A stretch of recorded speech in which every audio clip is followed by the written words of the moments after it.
Shabbat Shalom, brothers and sisters. Shabbat Shalom. We are back-to-back weeks. We don't usually do this, but we wanted to sort of get back in the groove of the ministry. But first and foremost, I am Bishop Taz here with Brother Zephaniah of the House of Judah International Fellowship Church. And I first and foremost want to give all thanks and praise to the Most High, Ahaya, Bahashem Yeshaya, Wa Ruach. For those who do not speak the Hebrew, Ahaya is the Most High's name, is the name that he gave to Moses in the burning bush. I am that I am, Ahaya Asha Ahaya.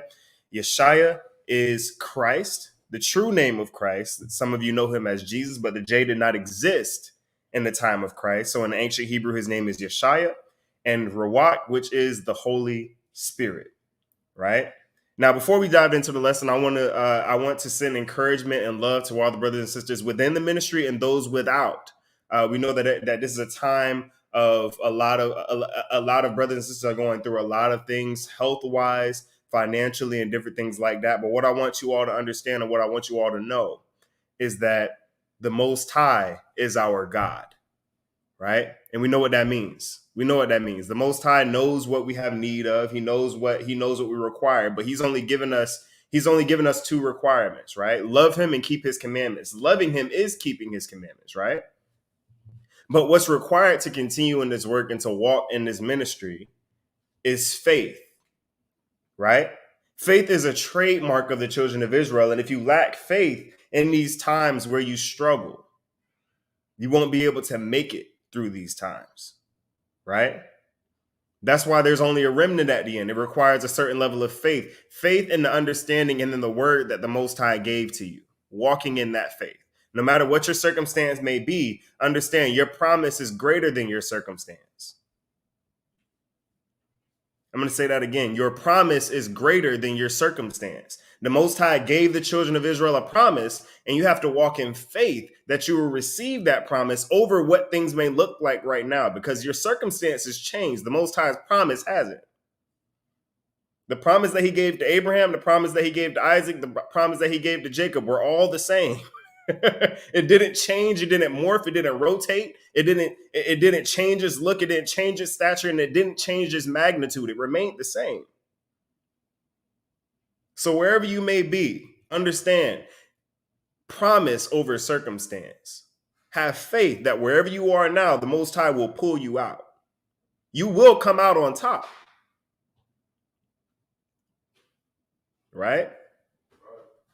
All praise to the Most High again. Let's give him a hand real quick. Right? Promise over circumstance. We're gonna have to do a lesson on that, Elder. All right.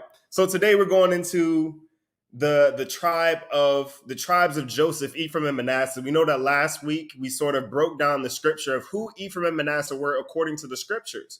So those who are coming into this lesson and haven't seen that lesson yet, don't leave. Listen to what we have to bring forth here today. And then once we're finished here today, go back, check out that lesson for full context. We will be touching on some of those scriptures here today so that we will have a little bit more of a well-rounded understanding of what we're going to be going into concerning these two tribes, right?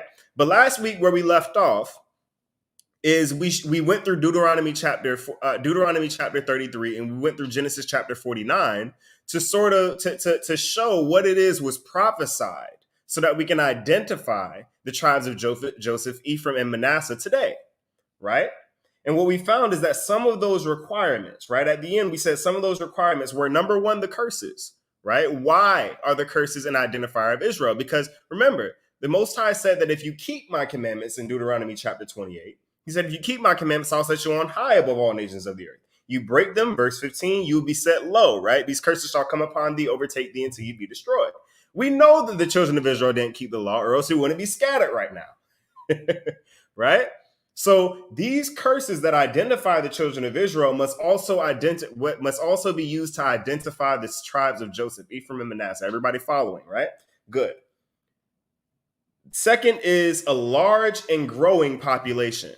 Right? The Most High said that they would be fruitful, that they would have fruitful wombs, right? That they would not only live on a fruitful land, but they would live, that they would be fruitful and able to multiply in great number. Remember, coming out of the wilderness, the most populous tribe was Manasseh. He was the fastest growing tribe over a 40-year period, right? So that was something that was prophesied, fertility, right? And we also found, number 3, that they would be a highly fruitful land and spread out, right? They would live on a lots of lots of largely populated areas, right? Number 4, that they will possess an air of nobility or pride, specifically concerning the tribe of Ephraim. Why? Because they possess the birthright. They possess an air of nobility, right? That Joseph possessed amongst his brother, right? Number 4, there would be an instance in their history where they were almost brought to extinction. Remember, it says that that Joseph is a fruitful bow whose vines run over the wall, right? The archers sorely grieved him and shot at him, right? So it would be these archers, this particular nation that would come and cut this nation's numbers almost down to zero. The tribes of Ephraim and Manasseh would nearly be destroyed, right? And another thing that we found out last week is that what? Ephraim has a particular characteristic, that he was prophesied to be a multitude of nations, or the fullness of the Gentiles, right? Meaning what? Ephraim himself, his children were from the tribes of Israel, right? But through mixture and the spreading out of their people, they were more susceptible to mixing with the Gentiles, right? It wasn't forced. It was something that they just did, assimilation. So what we find is that there's more ethnic diversity amongst the tribes of Ephraim than there would be amongst the tribes of Manasseh, right? So you may have, remember we talked about the Joneses. You may have Joneses in 4 different countries, but at the end of the day, they're still Joneses. They may look different, they may sound different, they may have different languages, but they all have one origin, one father, one family, right? Look different, sound different, talk different, all Joneses. It's the same thing with Ephraim, right? So we'll be looking for, when we're trying to identify the tribe of Ephraim, we'll be looking for the ones that became the heathen, the one that once were Israelites, but they assimilated into a heathen way of life, almost disappearing into the people. Right? We left off at Lost Tribes and Promised Lands, The Origins of American Racism by Ronald Sanders. Let's go ahead and get that for me, Zephaniah. Lost Tribes and Promised Lands, The Origins of Racism by Ronald Sanders, page 364. And a brief conversation ensued in their common ancestral tongue, according to Montesinos, whose fluency in it is almost perplexing to the reader of his narrative, as is that his 3 mysterious new companions. So remember, we went over the story of Montesinos in the past. Montesinos was a Jewish person. He was a Jewish scholar. He was a Jewish historian of the time. He came in contact with the Native Americans, particularly the Lower Creek tribe, who would become the Seminole Indians. Remember, the Seminole Indians weren't always in Florida. They came from the Georgia area. They were known as the Lower Creeks before they migrated south to Florida, right? So the people that Montesinos is speaking to right now is the Lower Creek tribe in Georgia, at the Georgia-Florida line area, or the Florida-Georgia line, however you want to put it. Read. They told him that they were themselves of the tribe of Reuben, and that the tribe of Joseph lived on an island nearby. Now, many people would say, "Hey, hold up, stop! You said a couple of weeks ago that the Native Americans were from the tribe of Gad." See, what we found is that through genetic evidence, is that when you look at the Australians of the Australian Aboriginals who we studied in part 2 of the Children of Israel series, is that they relate closer to the Lower Creeks of the North Americas than they do to even the Polynesians that dwelt on the islands close by. So as far as paternity, as their relation to the Seminole or the Lower Creek natives, they're the same people. So the Lower Creeks were not the same tribe as the rest of the Native Americans. As we found that there are indigenous tribes of America that aren't the same as the Native Americans. Now that's going to confuse a couple of people, But we're going to show you again today. There were already people dwelling in America when the children of Israel arrived. We found this when we went over the tribe of Issachar and the Mexicans. They encountered giants when they came to the New World. The Mayans, the Mayans, or the tribe of Zebulun, they came in contact with giants when they came to the New World. Right? So there were people here. There were creatures here. Right? Similarly, many of the tribe of Reuben were found amongst the Native American tribes in North America. Right? So now that we have credit, some level of credit, these people are saying we're from the tribe of Reuben, and the tribe of Joseph is on an island nearby. So now that we have the understanding that the Native Americans are indeed from the tribe of Gad, that these people, that the Native American tribes here are also from the tribe of Reuben, as they share the same DNA as the brothers and sisters in Australia, the Aborigines of Australia, right? So having this knowledge, having this information, there's some level of credibility, because these are Israelites saying that there's another tribe of Israelites elsewhere. Khan? So, and now it's on us to investigate this claim. We've studied from North America all the way down to South America. We've studied some of the islands in between, namely the island of Hispaniola, where the tribe of Levi and Simeon dwell. Now we must examine the islands of the Caribbean, right? So when you're in the Florida-Georgia line and you say that the tribe of Joseph dwells on an island nearby, the islands that you must be referring to, the closest islands to the United States, as far as Florida and Georgia, are the islands of the Bahamas, Cuba, Jamaica, right? So if they say that the tribe of Joseph, meaning Ephraim and Manasseh, are on an island nearby, we have to look at islands such as Cuba, the Bahamas, etc., in order to look into the natives' claims to determine whether they are true. How do we do that? We use the criteria of Genesis chapter 49 and Deuteronomy chapter 28 and 33. Everybody following? So what we're going to do is we're going to examine the history of the land. We're going to look at the landscape, right? Then we're going to look at the natives pre-West African slave trade. I'm going to make that clear. This is pre-West African slave trade. Slaves from West Africa were brought to these lands. We want to look at the people that lived there before that. We want to look at the people that were there prior to Christopher Columbus's discovery of the Caribbean, prior to Ponce de Leon and any other conquistadors that came through the Americas. Right? So we're going to examine Cuba first, being that it's the closest island to Florida.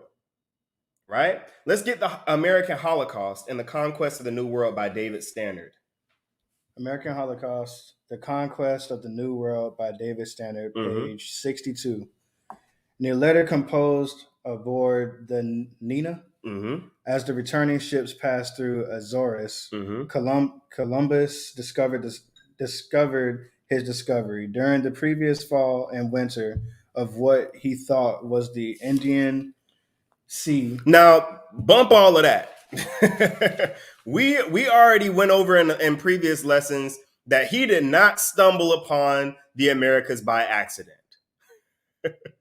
He was using the books of 2nd Esdras chapter 13 to locate the present, to look for a presence of the 10 lost tribes of Israel. It's proven history. We've gone into it before, right? Christopher Columbus did not think he was in the Indian Sea. They had been to India before. He knew how to get to India. He wasn't looking for India. He was looking for the 10 lost tribes of Israel. How do we know this? Because he brought a Hebrew translator with him. Why would he do that? If he was going to India, where the Hebrew language largely was not spoken. where the Portuguese and the Spaniards already had trade. He brought tools for means of conquest. Why would he do that going to a place where he had already been? Because he knew he was going somewhere where he hadn't been and where he would encounter the children of Israel. But keep in mind, we'll get into that a little bit later. We have sources on that a little bit later. Continue. It says that he of what he thought was the Indian Sea. Read. And its many islands filled with people without number. Filled with people without number. Right. So he's gone through these islands and he's discovered these islands with a population of innumerable number. Right. Isn't that one of the standards of Ephraim and Manasseh?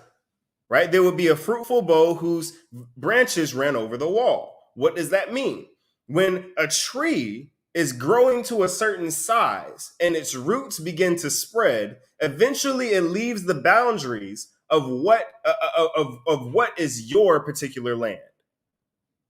If you were able to take an X-ray and look at a large fruit tree and see how far its roots actually went, you would be surprised. So this tree is so fruitful, this vine is so fruitful that it's begun to run over the walls into other areas. Right? This is how fruitful Ephraim and Manasseh's populations are.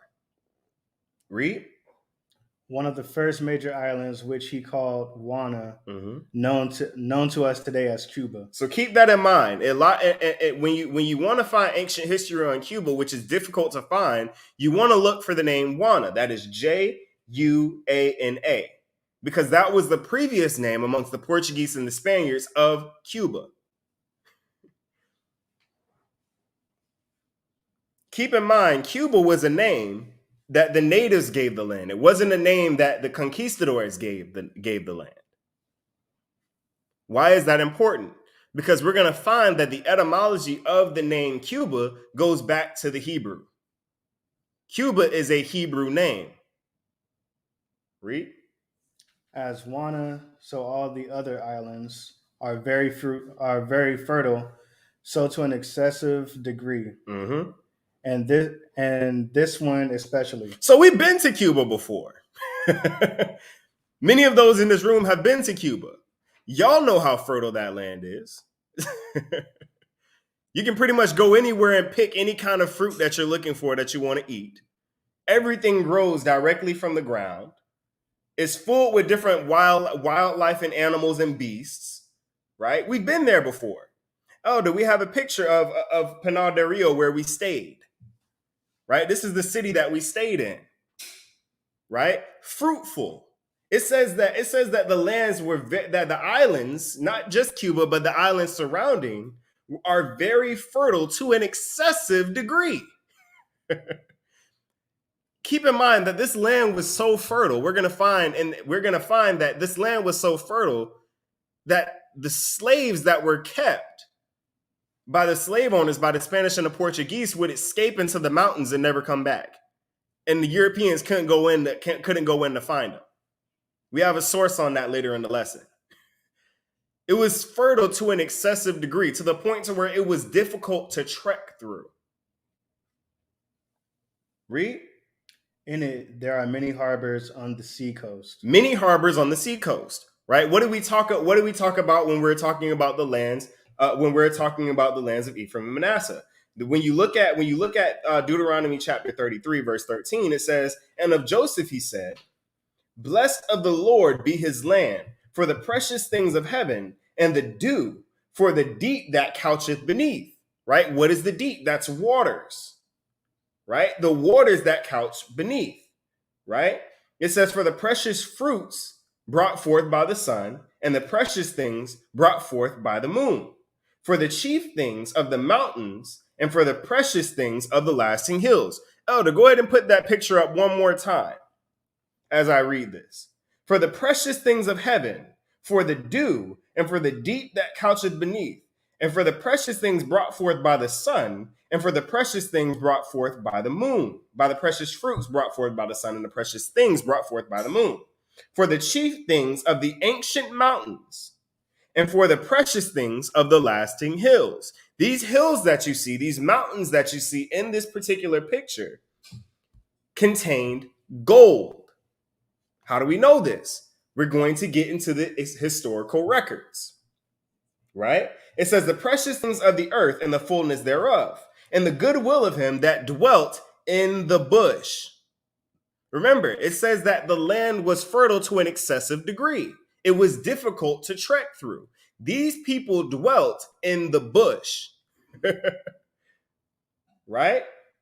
Let the blessing come upon the head of Joseph and upon the head of him that was separate from his brethren. Go ahead and continue to read. In it there are many harbors on the sea coast, beyond comparison, which others which I know in Christendom, and numerous rivers, good and large, which is marvelous. Now, keep in mind, this is from the American Holocaust, right? Page 62, right? Now, what he's talking about here is important, right? Why is the presence of flowing water important to land?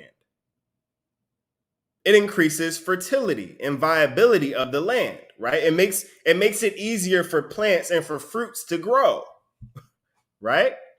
That's why it's important that you have lots of flowing water. So if he's telling you if Christopher Columbus is writing that there were numerous rivers, good and large, harbors on the seacoast, this is a presence of water everywhere on this land, not including the water that's under the land. Aquifers, sinkholes filled with fresh water, right? This is Cuba and the land surrounding that he's describing, right? So if you see the presence of all of this water, what does that tell you about the land? That it's extremely fertile. Read. Its lands are lofty, and in it there are many sierras and very high mountains. Just like you saw in the pictures. When you go to Jamaica, there are mountains, there are hills. When you go to Cuba, there are mountains and there are hills. When you go to Puerto Rico, there's mountains, hills, cliffs. This is what when you go to the Bahamas, mountains, hills. Right? This is the appearance and the appearance and the climate and the fertility of these lands was consistent throughout. Read. To which the island Tenerife is not comparable. All are most beautiful of 1,000 shapes, and all accessible, and filled with trees of 1,000 kinds and tall. Fertile. That's called biodiversity. We went over that with the tribe of Asher. Biodiversity. Read. And they seem to touch the sky. And I am told that they never lose their foliage, which I can believe, for I saw them as green and as beautiful as they are in Spain in May. And some of them are flowering, some with fruit. So they had trees that gave forth flowers. They had trees that brought forth fruit. They had trees that were just trees. Read. And there were singing the nightly. There were singing the nightingale. The nightingale. Salakia. And other little birds of 1,000 kinds in the mouth of November. There were went. There are palm trees of 6 or 8 kinds, which are a wonder to behold because of their beauty, their beautiful variety. And so are the other trees and the fruits and the plants. Therein are marvelous pine groves and excessive meadow country, just like you saw in the photo. and believe me, when you're actually there, it doesn't do it justice. Now, granted, this land has been conquested and largely destroyed. We're going to get that too in sources. That this land isn't nearly what it once was. A lot of the natural fruit and trees that were once there were destroyed to create slave plantations. So it's not what it once was. But believe me, the way it's described doesn't do it justice. Read.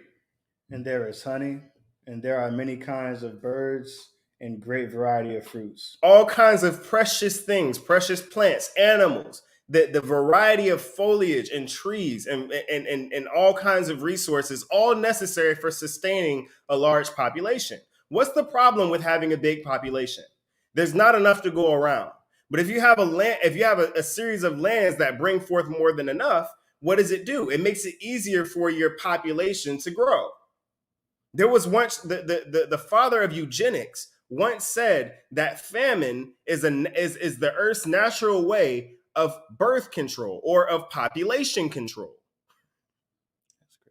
The resources on the Earth, there's only so many, right?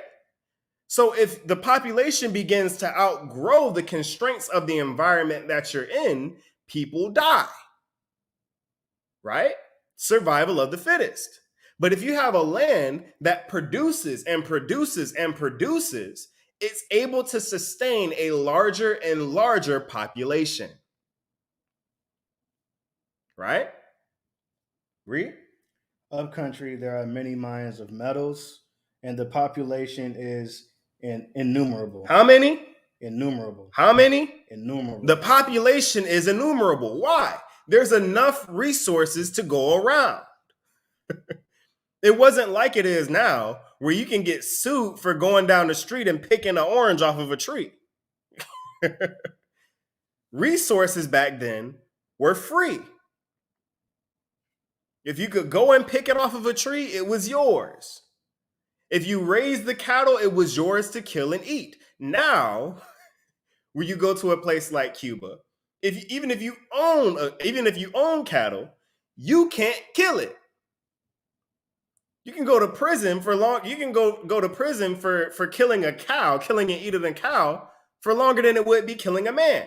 How is it that a residing government can own what belongs to you, can control what you do with what belongs to you?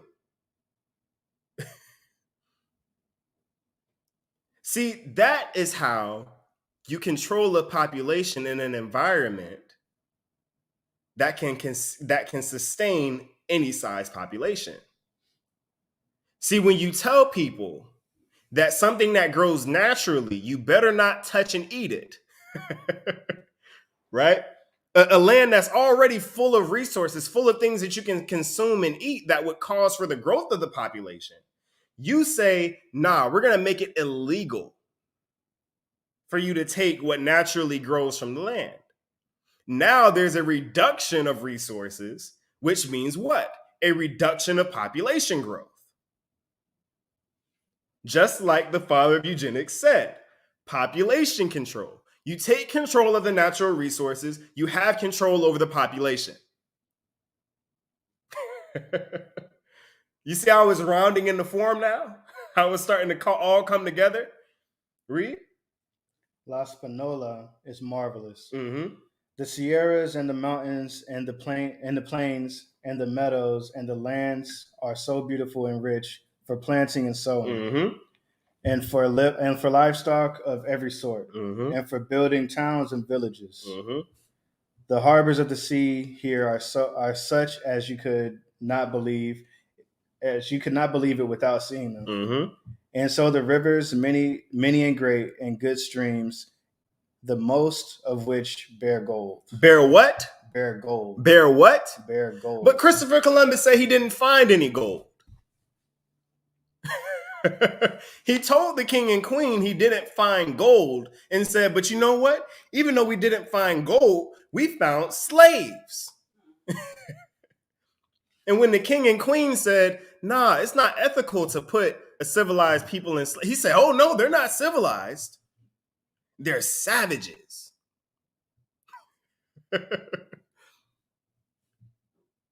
Ever wonder why Christopher Columbus lived the rest of his life in a prison cell?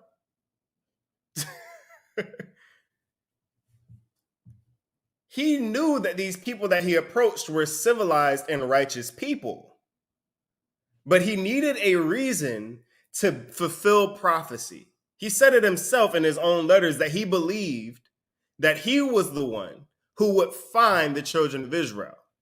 He believed that he was the one to fulfill prophecy as it pertains to the children of Israel.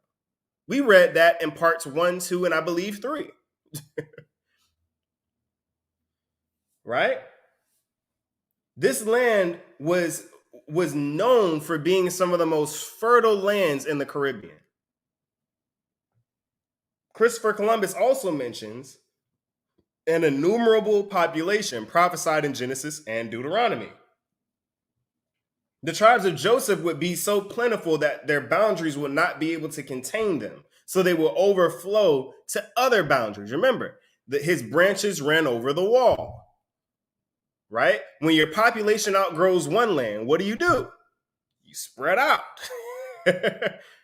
If a compound isn't big enough to hold your family, what do? You buy another compound. You buy more land.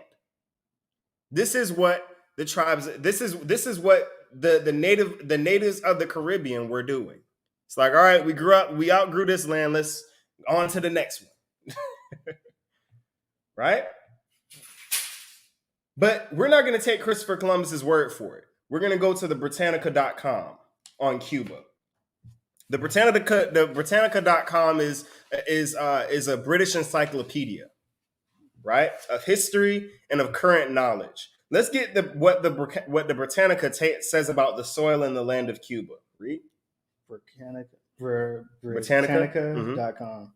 Cuba's lush tropical plant life includes thousands of flowering plant species, half of which may be endemic of the archipelago. So these lands are specific to the archipelago. What does that mean? You look at the Bahamian archipelago. That's an area, right? It's specific to particular islands. Read. Much of the original vegetation has been replaced by sugarcane, coffee, and rice plantations. Mm-hmm. Slovakia, made possible by the wide-scale and indiscriminate destruction of forests. Remember what we talked about earlier? How the land today doesn't do justice as to what it was. Seeing it in person as to what it is, it still doesn't do justice as to what it possibly was. Because Esau went into these lands and completely destroyed all the resources. It says it indiscriminately, the wide and indiscriminate destruction of forests. They went through and just raped the land of its resources. Just raped the land of all of its resources. And that was prophesied of Esau to do, right? That the earth is waiting for the children of Israel because it's being destroyed under Esau's rule. That's exactly what happened here. Read. However, the government has replanted many areas since the 1960s. Mm-hmm. The forests now cover about 1/4 of the surface area. Mm-hmm. The most extensive forests in Cuba are in the Sagua-Barcoa highlands, mm-hmm. which adjoin the easternmost portion of the Cato River mm-hmm. Valley. Mangrove swamps cover the lower coast and shoals mm-hmm. of the archipelago. Mm-hmm. Now check this out. Read. Cuba's national flower is the mariposa. The mariposa, meaning butterfly in Spanish. Read. Whose long green stems. Mm-hmm. Slovakia can grow higher than 5 feet, mm-hmm. 1.5 meters, and produce fragrant white butterfly-like petals. Now, why is the mariposa the national flower of Cuba? Well, what you find is the mariposa is a night blooming flower. If you've seen a mariposa, majority of all white flowers are night blooming plants, right? What did the scriptures say about the lands of Ephraim and Manasseh? About the precious fruits brought forth by the sun and the precious things brought forth by the moon. Not only is Cuba's national flower a night blooming plant, but their national animal is a nocturnal creature. They only bloom or come out at night. The national animal of Cuba is the Cuban huita. It's a nocturnal and endangered species that once could be found throughout the Caribbean, including Puerto Rico. Right? So Cuba has a lot of natural beauty that was largely destroyed by the post-Columbian arrival of the Europeans, turning them into agricultural plantations. Now, if y'all don't understand, one fourth of the surface area of Cuba is not a lot. See, when we drove through Cuba going from Havana to Pinal del Rio, majority of it was flat land, plantation land. Think of that, 4-hour drive? All of that 4-hour drive was once forest and vegetation. All of it destroyed by the Europeans. Just to give you context as to how bad they did that land. From the entire land being filled with forest and vegetation to only 1/4 of the surface area being replanted. Completely destroy the land, right?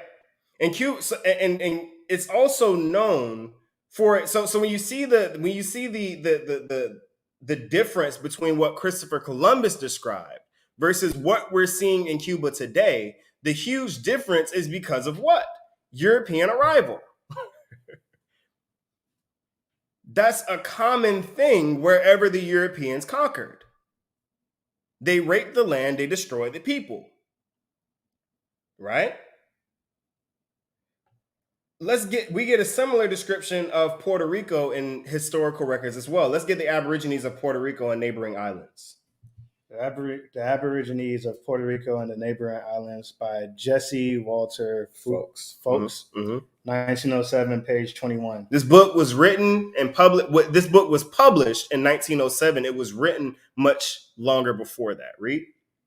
A chain of mountains culminating at an altitude of about 4,000 feet in Yunque at the eastern end, crosses the island from the east to the west. Mm-hmm. The mountains are formed in part of a calcareous rock, and contain many caves. Mm-hmm. On the north and the south sides of the mountainous backbone, there are small parallel ranges of rounded hills, skirted by low and lowland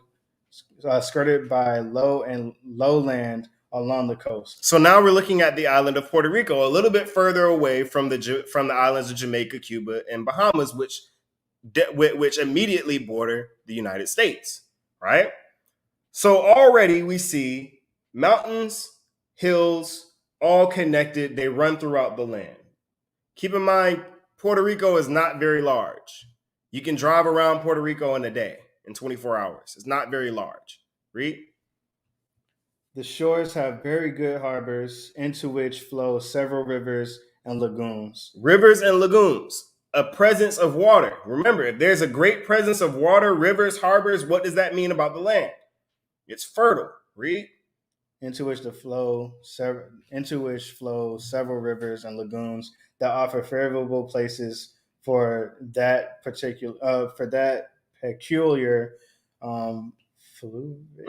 fluviatile culture characteristic of people like those who live in the delta at the mouth of the Orinoco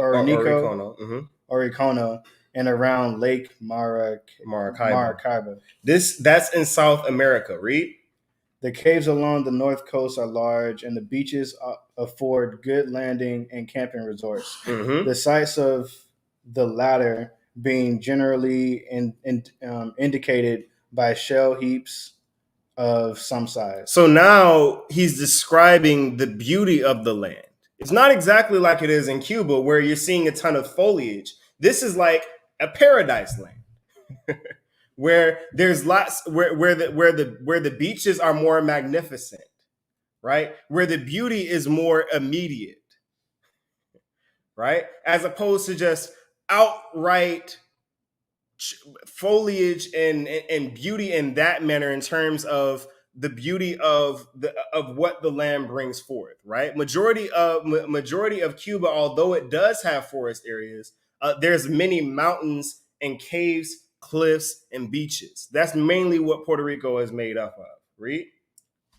The winter is never cold in Puerto Rico. Mm-hmm. The trees and plants yield edible food throughout the year, mm-hmm. removing one stimulus to store food supply that is felt by the primitive agriculturists of the temperate zones. Now, how many areas in the world do you know bring forth edible fruit from trees all year round? You don't find that in many places. But but Puerto Rico is unique in that way, because it brings forth, at this particular time, their trees brought forth fruit all year round. Read. An inducement to economy of food and to development of high culture, thereby is rarely found in the tropics. Mm-hmm. See, this is what makes Puerto Rico different from the other islands of the tropics of the Caribbean. This land, the fruits that were brought forth of this land were more constant. They were more consistent. They stayed all year round, whereas on other islands, lots of fruit trees and certain things were seasonal, as we know them today. Right? It says an inducement to the economy of food and to the development of high culture thereby is rarely found in the tropics. Read. Vegetable food is available at all times. Vegetable food is available at all times. Once again, something that's very rare. Read. There are seasons for planting and harvesting, but no arid deserts to disappoint the agriculturalists. Now, why is it plausible for these plants to bring forth to bring forth fruit and vegetables all year round? Because there is no season change in Puerto Rico. Remember, he said there is no winter. So if the temperature and the climate is consistent all year round, there's no reason for a vegetable or a fruit to be seasonal. There are no seasons. So there's only one season. That means that the season is all that the fruit's natural place of growing or temperature, whether it be, say certain plants grow at 72 degrees, right? If it's 72 degrees all year round, that plant will be just fine. Growing all year round, which is why it's possible for people to grow seasonal fruits indoors all year round. Read. The land is well watered, inviting tillage, mm-hmm. Tillage at all times. So the land can produce all year round, just like it said here, right? It says the land is well watered, just like we find in Cuba. And you can plant, you can do agriculture at any time of the year. Read. The temperature in Puerto Rico never falls to the point where men need firewood to keep them warm or closed houses to shield them from the cold. So it never gets cold enough to where you need a jacket. You need to put on a whole sweatsuit or some mittens or something like that. It doesn't get that cold. Read. The only shelter one requires is protection from the rain and the sun. Mm-hmm. Both the fauna mm-hmm.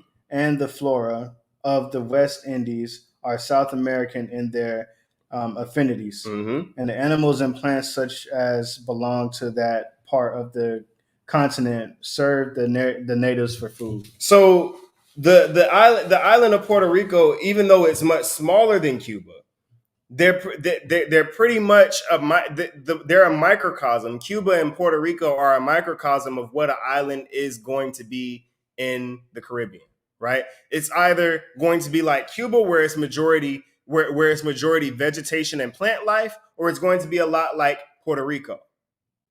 where it's more so caves, mountains, hills, and you have vegetation that's available, vegetation and fruit that's available, right?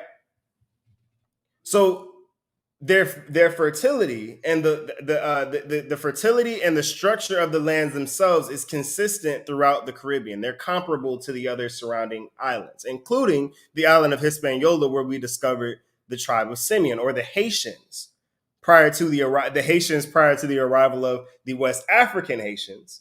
Many don't know that the Dominicans were known as Haitians before the West Africans came in and took up the name of Haitians, right?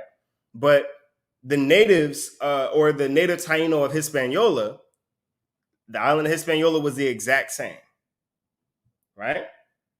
Now, the islands of the Caribbean, as we've discovered by going through Deuteronomy chapter 33 and going through Deuteronomy chapter 33 and going through Genesis 49, we see that the islands of the Caribbean definitely match what it is that was described by Moses and by Jacob. But that doesn't certify the islands of Puerto Rico, the people on the islands of Puerto Rico and the islands of Cuba and throughout the Caribbean as the tribes of Joseph. We know that anybody can live on any land, right? But there's a standard as to who the children of Joseph was and what will befall them in the last days. So now we have to take a look at the people, right? Who the people were, where they came from, what culture they had, what language they spoke. Pretty much the history of these people, right? And once again, the Puerto Rico's national animal is the coqui, which is a nocturnal frog. It only comes it only comes out at night, and it's known for its singing throughout the night, basically. So it's another that both of the animals, all of the national animals throughout the Caribbean are pretty much nocturnal animals. They only come out at night. Right, which remember, the scriptures say the precious fruits brought forth by the sun, which we saw in the description of Cuba and Puerto Rico, and the precious things brought forth by the moon, the rarest and the most beautiful things to the standards of the Caribbean, usually come out at night. Right? The islands of the Caribbean do fit the description given by Moses and Jacob. Now we must examine the Taino people who inhabited these lands prior to the arrival of the Europeans and the West African slaves. The Tainos. There's something very important that you have to know about the Tainos before we start breaking down, according to scripture, who they are, because there's a lot of misconceptions about these people. Let's get the Tainos, the rise and decline of the people who greeted Columbus. The Tainos, the rise and decline of the people who greeted Columbus, by Irving Rouse, page 5. The central group, which is our concern here, lacked an overall name in Columbus's time. Its members referred to themselves by the names of the localities in which they lived.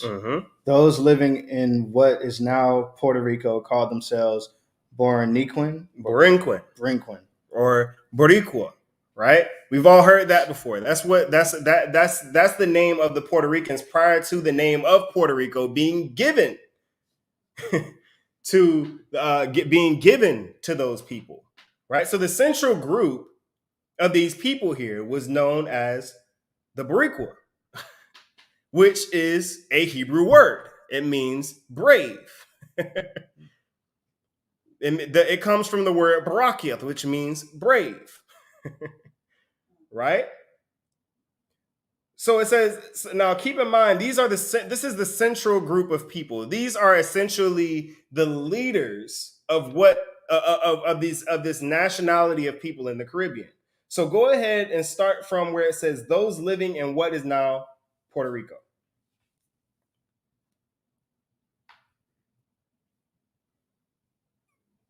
Okay. Those living in what is now Puerto Rico called themselves Borinquen. Now that right there, keep in mind that is not a Spanish name. A lot of people think so. The Puerto Rican people that we know today were not speaking Spanish when the Europeans arrived. We're going to find out what language they were speaking when the Europeans arrived. Read. The name for the island and those in the Bahamian archipelago called themselves Lucayo. The people in the Bahamas called themselves Lucayo.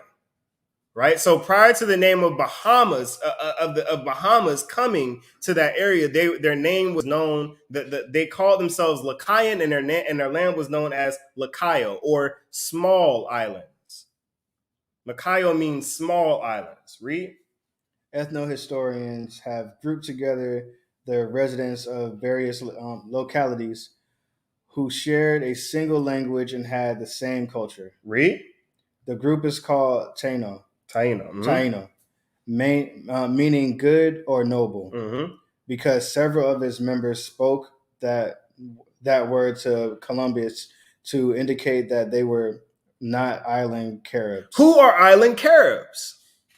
Why were these people trying to separate themselves from another people? They called themselves Taino, meaning brave or noble, to separate themselves, to differentiate themselves from Island Carobs. You would think that the Caribs are the same as the Taino, right? See, this is what the Europeans did with the brothers and sisters in the Caribbean. It's sort of like what we do with the word black. When you refer to black people, usually you're grouping in those who are descended from slaves, Negroes, Jamaicans, and Jamaicans, Bahamians, and Haitians, right? It's used to group everybody in. Now we know that Jamaicans and Haitians aren't the same people. We know that Jamaicans and black people aren't the same, right? But because of the way that we look and the communities that we live in, we're automatically grouped in as black. When you do a survey for a job, do you see Jamaican on there? Or do you see black or African American? Do you see Haitian on there? No, they group everybody in as black. And this is what the Europeans did with the Taino. Now, Taino is an umbrella term, but under that umbrella, there are separate groups and tribes, right?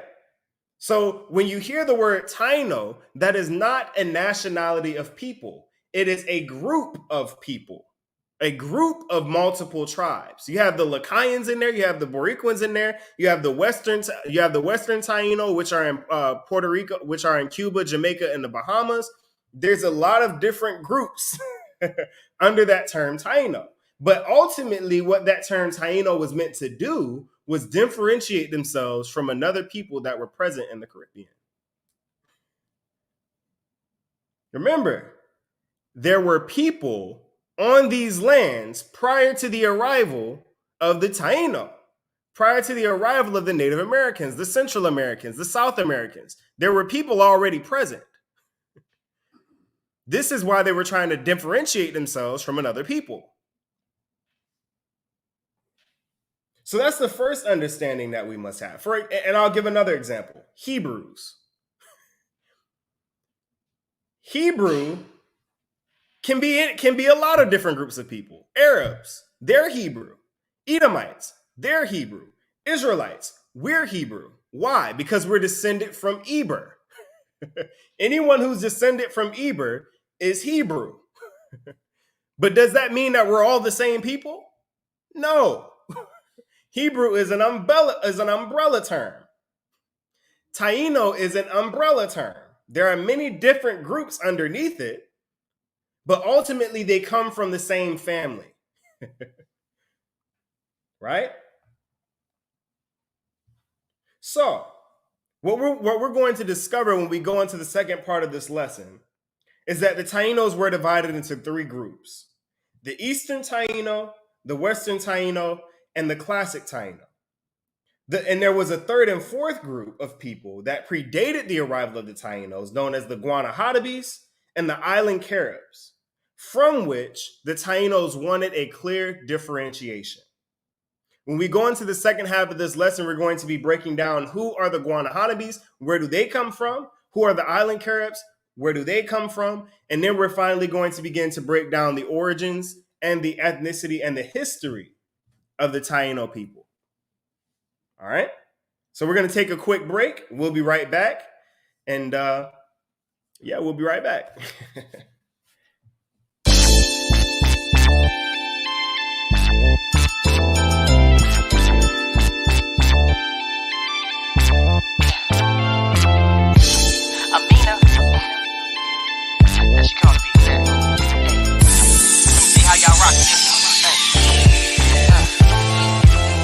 Sunny weather, cruising down the block. Mind free, I ain't worried about the clock. Thank my father for the blessings, man, they flowing non-stop. Catch me riding through the east side to the hilltop. In the past, I was worried about the wrong thing. Getting fresh, stay faded, couldn't see the change. Had my mind so gone, couldn't feel the pain. Had to humble down to the Father just to see change.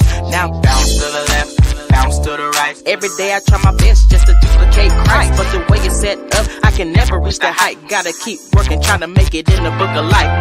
Positive speech on my tongue now, trying to spread God's word to the whole town.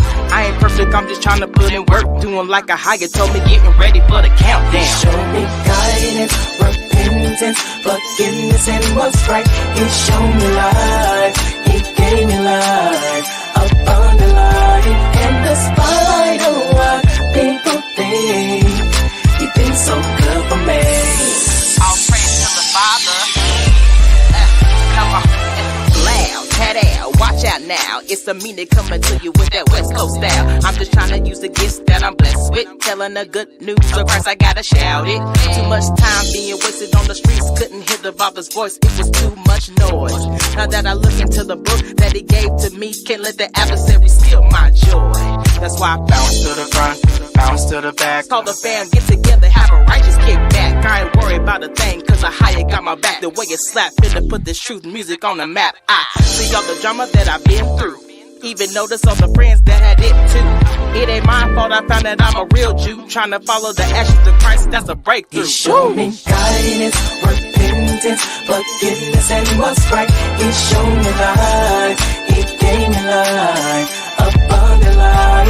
And despite of what people think, he's been so good for me. All praise to the Father. Come on. The light that shines through all it, to gather us to be as one.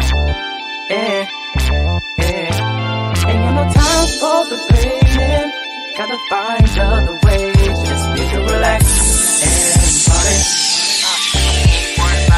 He showed me guidance, repentance, forgiveness, and what's right. He showed me life, he gave me life, abundant life. And despite of what people think, he's been so good for me.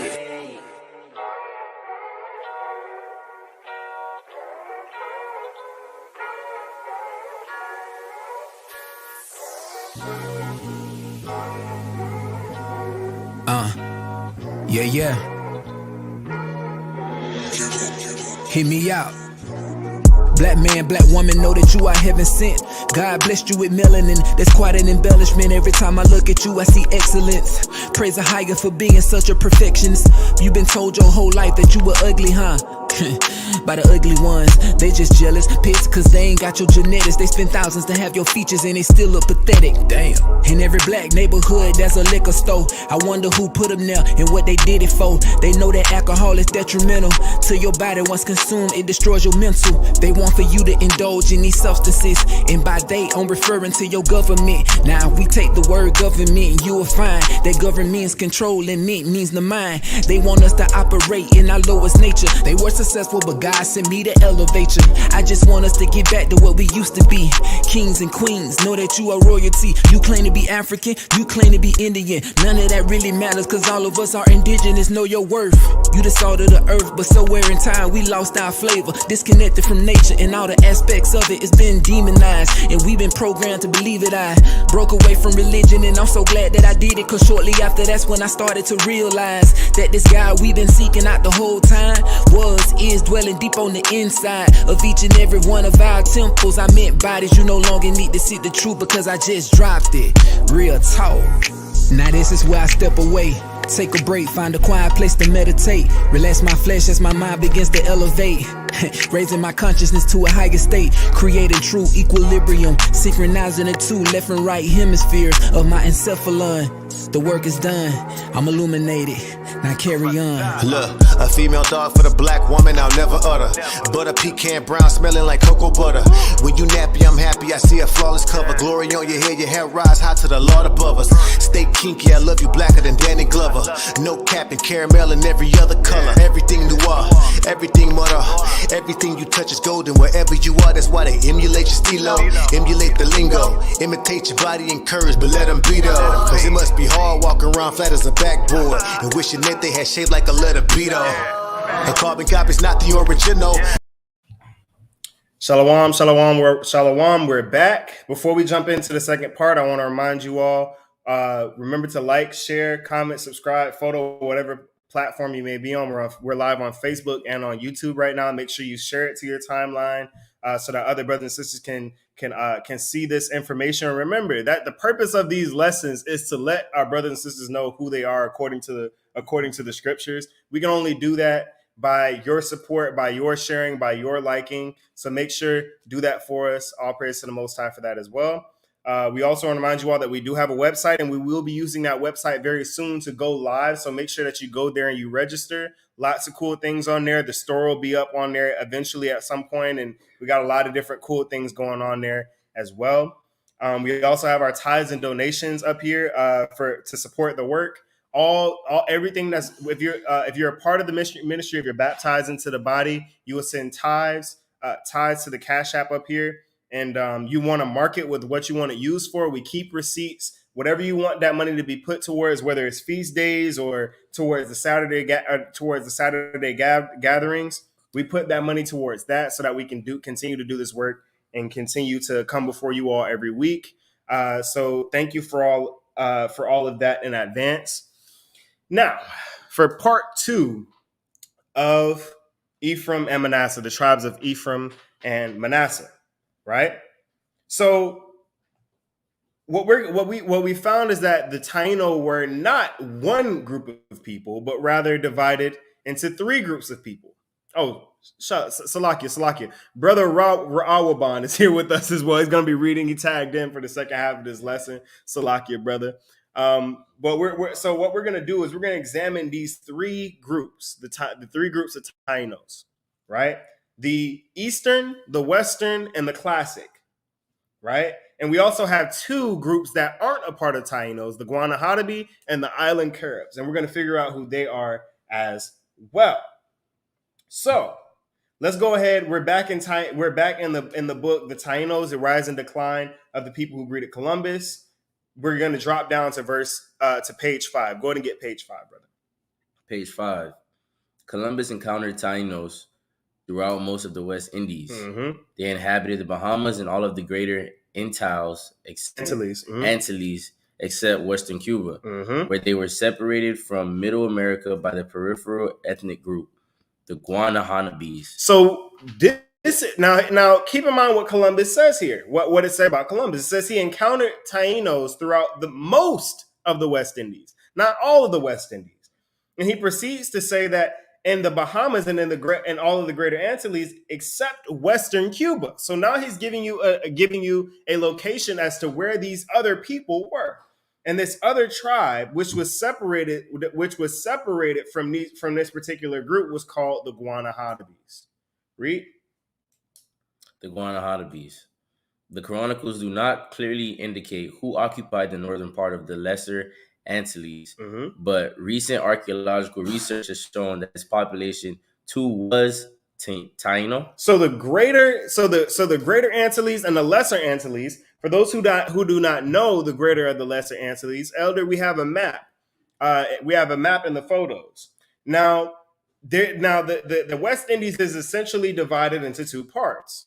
Right? You have the greater Antilles, which you see here on the map. Now, keep in mind, this map comes from a book that was made in the 1800s, the late 17, early 1800s. Right? So what we're seeing here is you have the greater Antilles, which includes which includes Cuba, the Bahamian Islands, the island of Hispaniola, Puerto Rico, and Jamaica. Right? Now you see the line, you see the circle circling those islands in the Greater Antilles, but it excludes the Guanahanabes in Western Cuba. Why? Because they're not Taino, right? And then you have the Lesser Antilles, which includes the Guadalupe, Barbados, all the way down to Trinidad and Tobago. And in between that, you have the Virgin Islands, which connect them, right?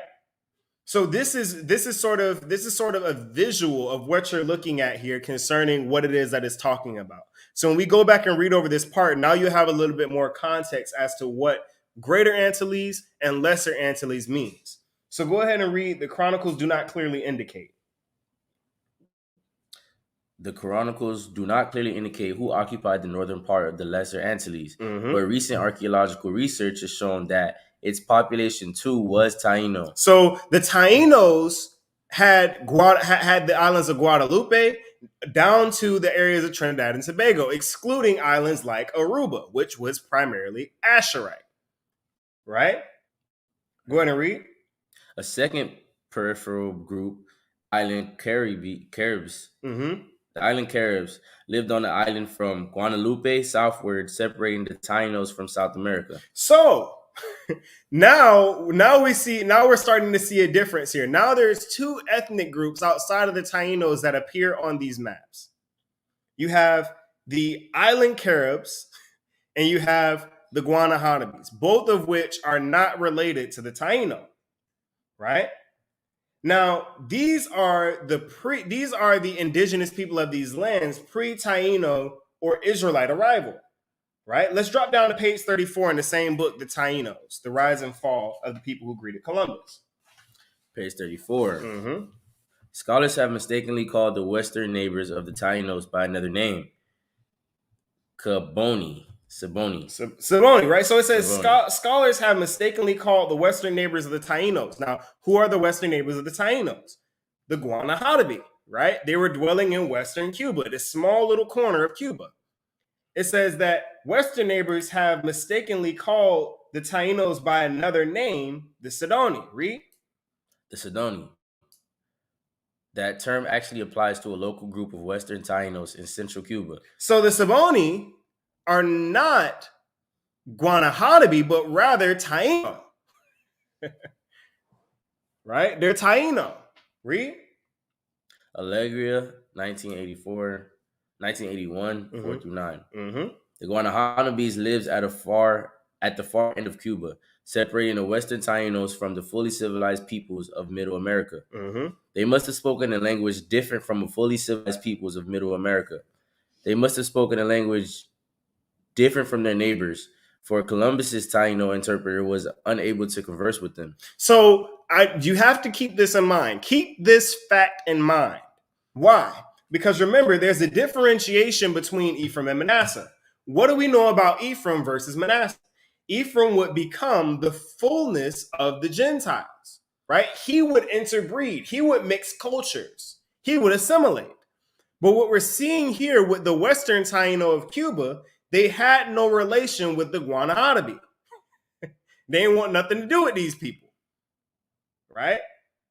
See, the interpreter that Christopher Columbus brought was able to speak to the Taino in Cuba, but he wasn't able to speak to the Guanahatabe. They spoke two different languages. Now we're going to find out what language that interpreter was speaking. We're going to find out what language he was speaking. Go ahead and read. Unfortunately, they became extinct after their language could be studied. We know it only from local names. They went extinct before their language could be studied. So the Guanahatabe no longer exist.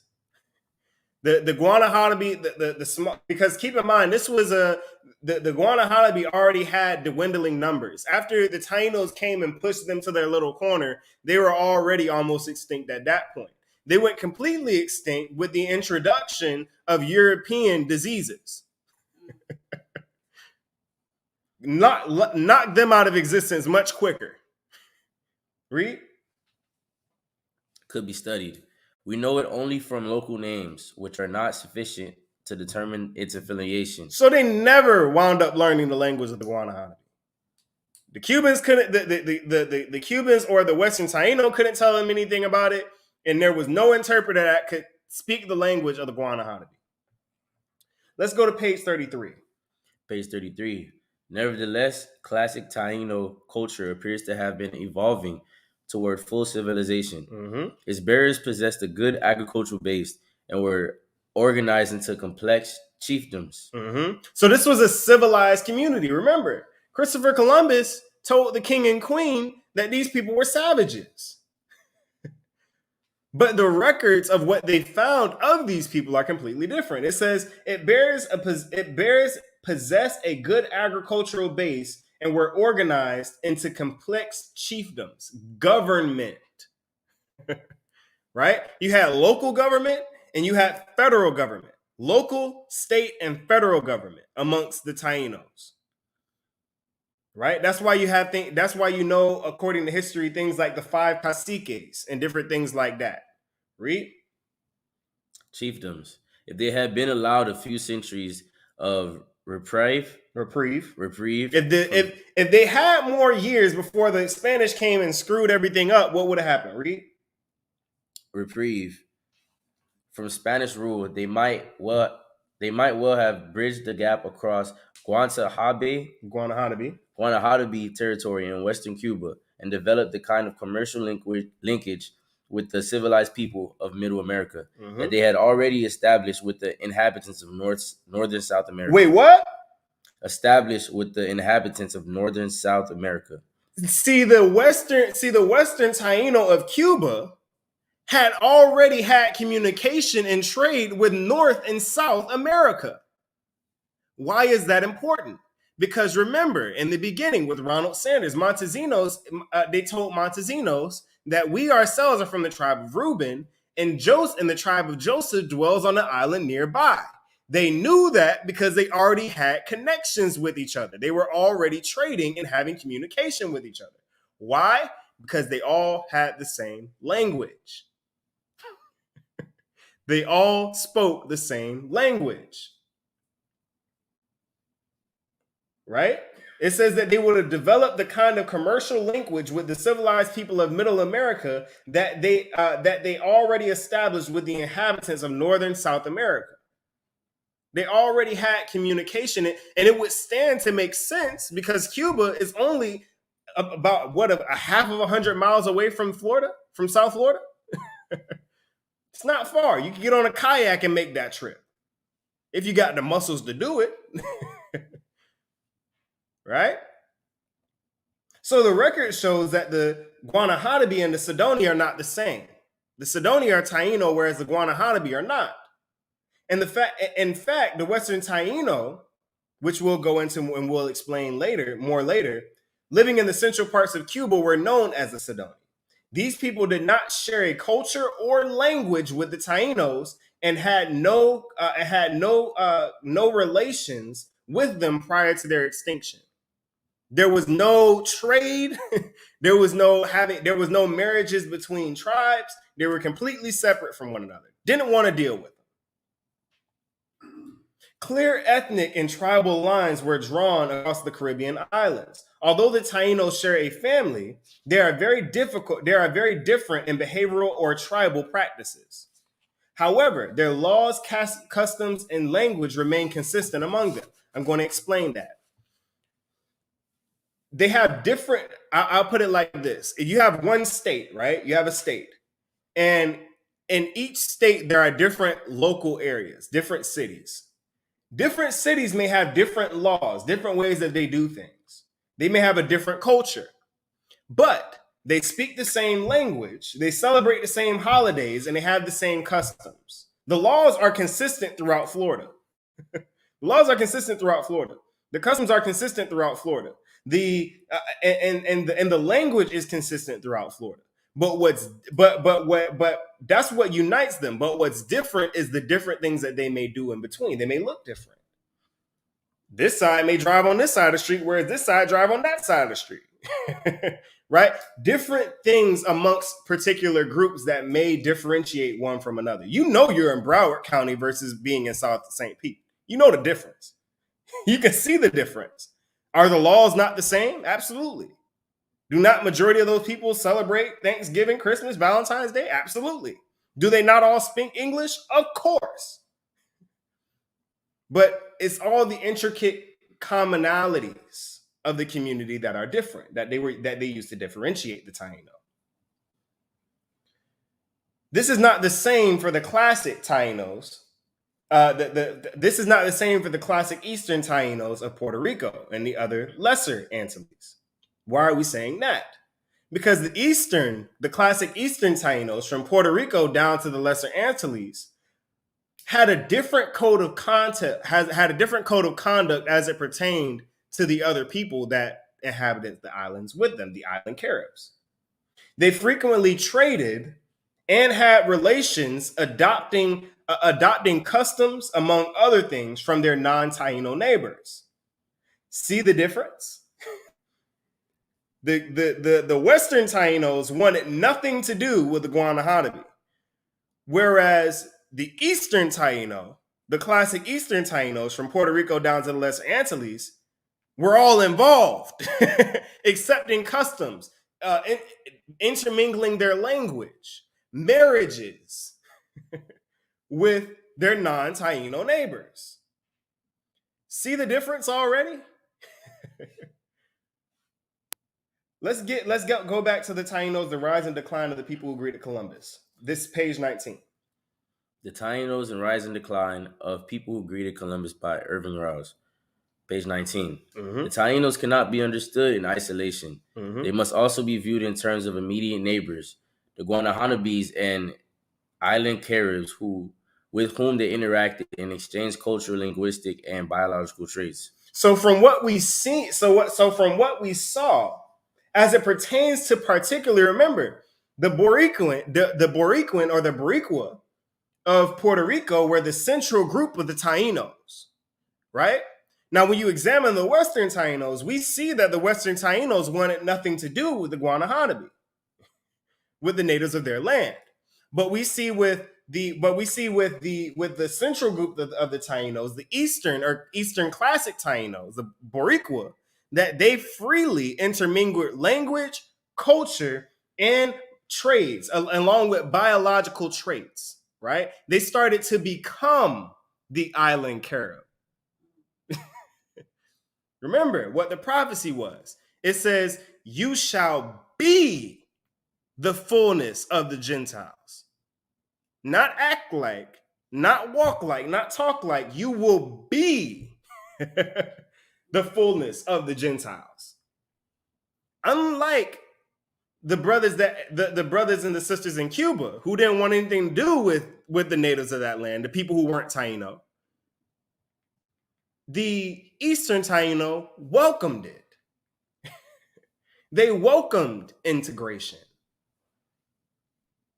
Right? So from this point, we see that the Western Taino, who are the Cuban, Lacayan, and the Jamaicans, right? Keep in mind, this is all prior to the West African slave trade, right? We know that today the Bahamian people, as well as the Jamaican people, are now majority West African, right? But the natives of this time, the Taino natives that dwelt in Cuba, Lacaya, or the Bahamas, and Jamaica, were a much smaller population in comparison to the classic Tainos. The classic Tainos had the larger population. The Western Tainos had a smaller population, even though they had larger lands. So the population in Cuba was smaller than the population in Puerto Rico, even though Cuba was larger than Puerto Rico. Remember what Moses said about the last days for Ephraim and Manasseh. He said, let there be 10,000s of Ephraim and thousands of Manasseh. So Ephraim's population would be 10 times the amount of what we see with Manasseh. Why? Because Ephraim will be the fullness of the Gentiles. He had help. See, if all you do is breed, there's a reason why Israel was the smallest nation on earth for so long. Because we weren't outbreeding with other nations the same way that everyone else was. It takes longer for a population to grow that way. But when a nation is more susceptible to assimilation, their population grows faster because you're uniting with other larger groups, which is why there are 10,000s of Ephraim and thousands of Manasseh. Manasseh wasn't dealing with the Island Carobs and the Guanahanabi, right? The Eastern Tainos were. So their population was much larger, right? The the classic Tainos, who are the Haitians, remember, prior to pre-Columbian, pre-West African slave trade, the Haitians are the modern day Dominican, the modern day Dominicans, who are the tribe of Simeon, prior to the West Africans coming in and sort of taking that name of Haitians, or being given that name of Haitians by the French, right? So, and the Eastern Tainos, who are from Puerto Rico throughout the Lesser Antilles, right? Outside of Jamaica, which was originally the home base for Manasseh, right? We look at the 12 tribes chart today, and when we see Manasseh, who's usually there? Cubans, right? Cuba was not originally the home base of the tribe of Manasseh. It was Jamaica. Jamaica was the capital of the Western Taino people, not Cuba, right? And keep that in mind, because it gets dicey when we go into the tribe of Benjamin. Because there's a lot of people in Jamaica that think they're from the tribe of Benjamin, but aren't. Which goes to show looks don't matter. You got a lot of their brothers and sisters over there. They have the accent. They look Jamaican. They got the locks, but they're actually from the tribe of Manasseh. Because Jamaica was originally the home base of the Western Taino people, right? Now, Jamaica was by far, Jamaica was outside of Jamaica, the Western Taino were not nearly as advanced as their other Taino neighbors.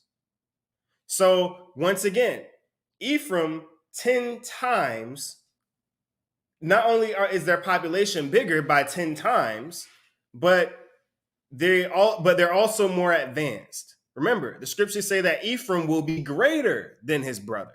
He will be greater than Manasseh, right? So Ephraim not only has a larger population, but they're also more advanced. And the home base for the tribe of Manasseh, Jamaica was right with the other Tainos. So it was just as advanced, right? However, unlike the Eastern Tainos, they refrained from mixing with non-Tainos. How do we know this? Let's get page 7 in the Tainos. Page 7. A more widespread difference in culture is better documented. The inhabitants of Hispaniola and Puerto Rico stand apart because they were the most populous and most advanced culturally. So they stand apart. Puerto Rico and Hispaniola. Remember, Hispaniola originally inhabited by the tribe of Simeon. In Puerto Rico, they stood apart because they were the larger populations in the Caribbean. Right? Read. In a previous book, I proposed calling them classic Tainos. Mm-hmm. With the few exceptions discussed below, the inhabitants of the islands to their west became known as sub-Tainos. Mm-hmm. Islands to their west. The islands to the west, the sub-Tainos, is the islands of Jamaica, Cuba, and the Bahamas. That's sub-Taino, read. Here I instead apply the geographical term Western Tainos to these Indians. Mm-hmm. So the Western Tainos are like I just said, the sub-Tainos and the Western Tainos are one and the same, read. Western Tainos to these Indians who inhabited Jamaica, most of Cuba, and Bahamian archipelago. Mm-hmm. And I used the term Eastern Tainos for the inhabitants of the small eastern and southern islands, including most of the Virgins and Leewards. So now we're seeing the division of the Tainos according to culture, right? We already documented the difference, right? You have the tribe of Simeon and Hispaniola that are known as the Dominicans today. You have the Puerto Ricans whose ancient name is the Boricuas, and and just to be clear, there's a reason why the Puerto Ricans are called classic Eastern Tainos, because even though their populations and the cultures are consistent with the classic Tainos of Hispaniola, they're not the same tribe. We discovered that by going over the tribes of Simeon and Levi. They're not the same, right? Culturally, geographically, the population overflow of the Boricua is the third division of the Eastern Tainos. So, Elder, we have the map. We're going to put the map up there again, right? So the Boricua, when you look at this map, those who are in the room, you can see it on your phone, or we have the TV in there as well. But those who are watching, look closely. You can identify Puerto Rico just under the island of Hispaniola.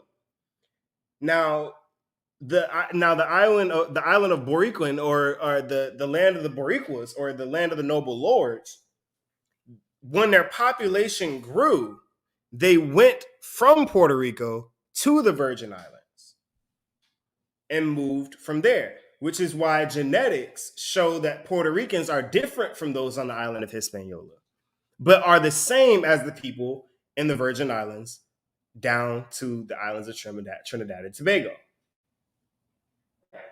The water, Elder.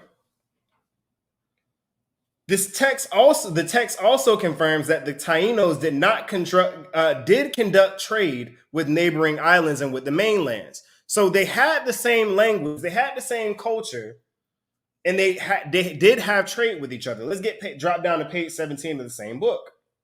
Page 17. Trade was widespread. Parties or single persons undertook long sea voyages for purpose. Mm-hmm. Some districts excelled in making particular products. For example, Gonave Island off the western coast of Haiti was known for its wooden bowls. Mm-hmm. Residents of eastern Hispaniola and western Puerto Rico are said to have exchanged daily visits across Mana Passage. Mm-hmm. Such interactions was facilitated by a common language. So because they all spoke the same language, they were able to freely trade with each other. Sometimes on long journeys, and sometimes like between Puerto Rico and Hispaniola, very short journeys. Or like Cuba and Florida, very short journeys. It didn't take very long to get from Cuba to Florida and back. Right? So trade was definitely happening because of the common language, right? What language were, based off of part 3, when we went over the tribes of Simeon and Levi, what was the language being spoke by the natives in the island of Hispaniola? Hebrew. They were speaking Hebrew. So if they had a common language, that would tell you that what language were the Eastern Tainos or the Tainos speaking? Hebrew. But we're going to go to Christopher. This source is called Christopher Columbus and the Participation of the Jews in the Spanish and Portuguese Discoveries. This is from a book from 1894. Go ahead and get that. This is page 98. Page 98. Roldan's chief argument in support of his view is the language of the Indians in Hispaniola, Cuba, Jamaica, and the adjoining islands. Mm-hmm. He contends that it has many resemblances to Hebrew. Mm-hmm. In fact, he even calls it corrupted Hebrew. Mm-hmm. He asserts that such names as Cuba and Haiti are Hebrew. Which they are. Read. Are Hebrew, and that they were first applied to the earliest conquests. Caciques. The earliest caciques. Salakia. Caciques, the chiefs or leaders, Casin, who discovered and peopled the islands. So they're saying that the people who discovered the islands, the islands were named after them. Read. Peopled the islands. The names of rivers and of persons in use among the natives are derived from the Hebrew. For example, Haina, rivers, and of persons in use among the natives are derived from the Hebrew. Mm-hmm. For example, Haina from the Hebrew, Ain, streams, Yons from Jonah. From Jonah, Yak from Yake from Jacob, Uris from Urias, Sibao from Siba. Now these are all Hebrew names: Ain, Jonah, Jacob, Uriah, and Seba or Seba in the Bible. Read.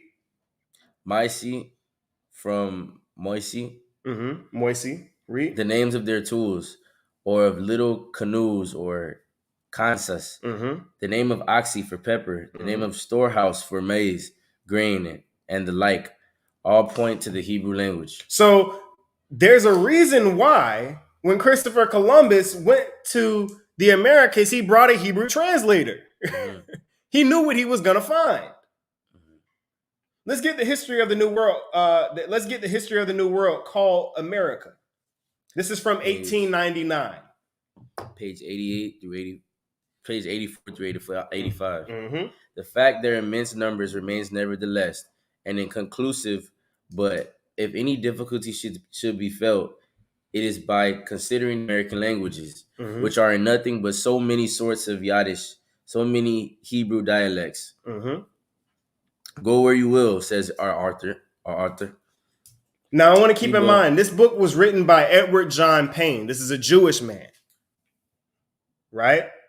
He says, which are, he said the fact that their immense numbers remains nevertheless and is conclusive, but any difficulty should be felt, it is by considering the American languages, which are in nothing but many sorts of Yiddish or Hebrew, right? So many Hebrew dialects. What is Yiddish? Yiddish is not Hebrew, right? It's Hebrew mixed with other languages, right? So when he says Yiddish, he's not talking about the Hebrew, the language of Yiddish that's spoken in Europe. It's sort of like using the word pidgin, right? Pidgin is like broken English. It means broken English. There are many types of broken English. You have patois, Jamaican patois, which is a sort of pidgin, right? You have Hawaiian pidgin, which is English mixed with Hawaiian language. Yiddish means Hebrew mixed with another language, right? So he's saying that they were speaking broken Hebrew, right? Start from go where you will. Go where you will, says our author. Cuba, Hispaniola, or Jamaica, you will find the same thing. They all speak the same language. What language is that? Read. As these islands were first populated from the continent, the languages of the continent are presumably Yiddish also. Hebrew, read. The very names of the islands are taken from the Holy Tongue. Consider the word Cuba. It is not that excellent Hebrew. That's a question. He said, consider the word Cuba. Is not that excellent Hebrew? That's Hebrew. The word Cuba means helmet. It means protection, right? It means head in Hebrew, right? So what he's showing here is that, look, you can go anywhere you want. The language of Hebrew is being spoken throughout all of these islands, right? Go ahead and continue reading. Whether the Indians of the islands of Saint Domingo and Cuba, whose language is said to have been half Hebrew and in many of their customs nearly resembled the Jews, practiced the same rites as those in use among the Indians of the continent. And the Indians of the continent, remember, who did we study? We studied the Native Americans of North America, Central America, and South America. He said that their language, he says that their languages, their customs, and their rites were the same as those on the mainland. And what did we find about the culture and the customs and the rites of those on the mainland? They were Israelite. They had the priesthoods. They had the lands of refuge. They had the first fruits. They kept the Feast of Tabernacles. The way that they traded, the way that they married, the way that they viewed marriage, the time for circumcision, the naming ceremony, where on the same day, 8 days from the time that a young man is born, he's circumcised and given a name. This is all things that we found amongst the Indians through North and South America. He's saying that the culture of these people on these islands and the language of these people on these islands, their ceremonies, rites are the exact same as what we see everywhere else. So what does that tell you about these people? Especially since Israelites in North America said, hey, there's Israelites on those islands. Right? Continue reading.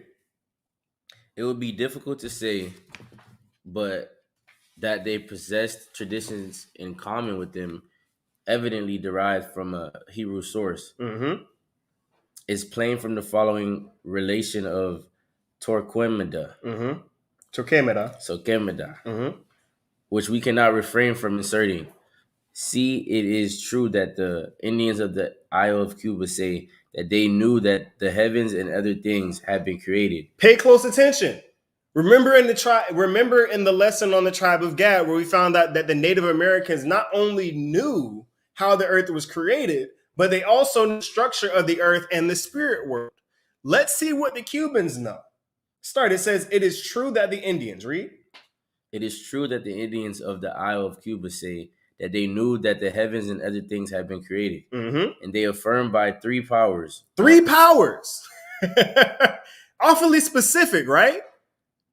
Who are the three powers? I know y'all in this room know who those three powers are. The Father, the Son, and the Holy Spirit. Remember, Ahaya Bahashem Yeshaya Warawak.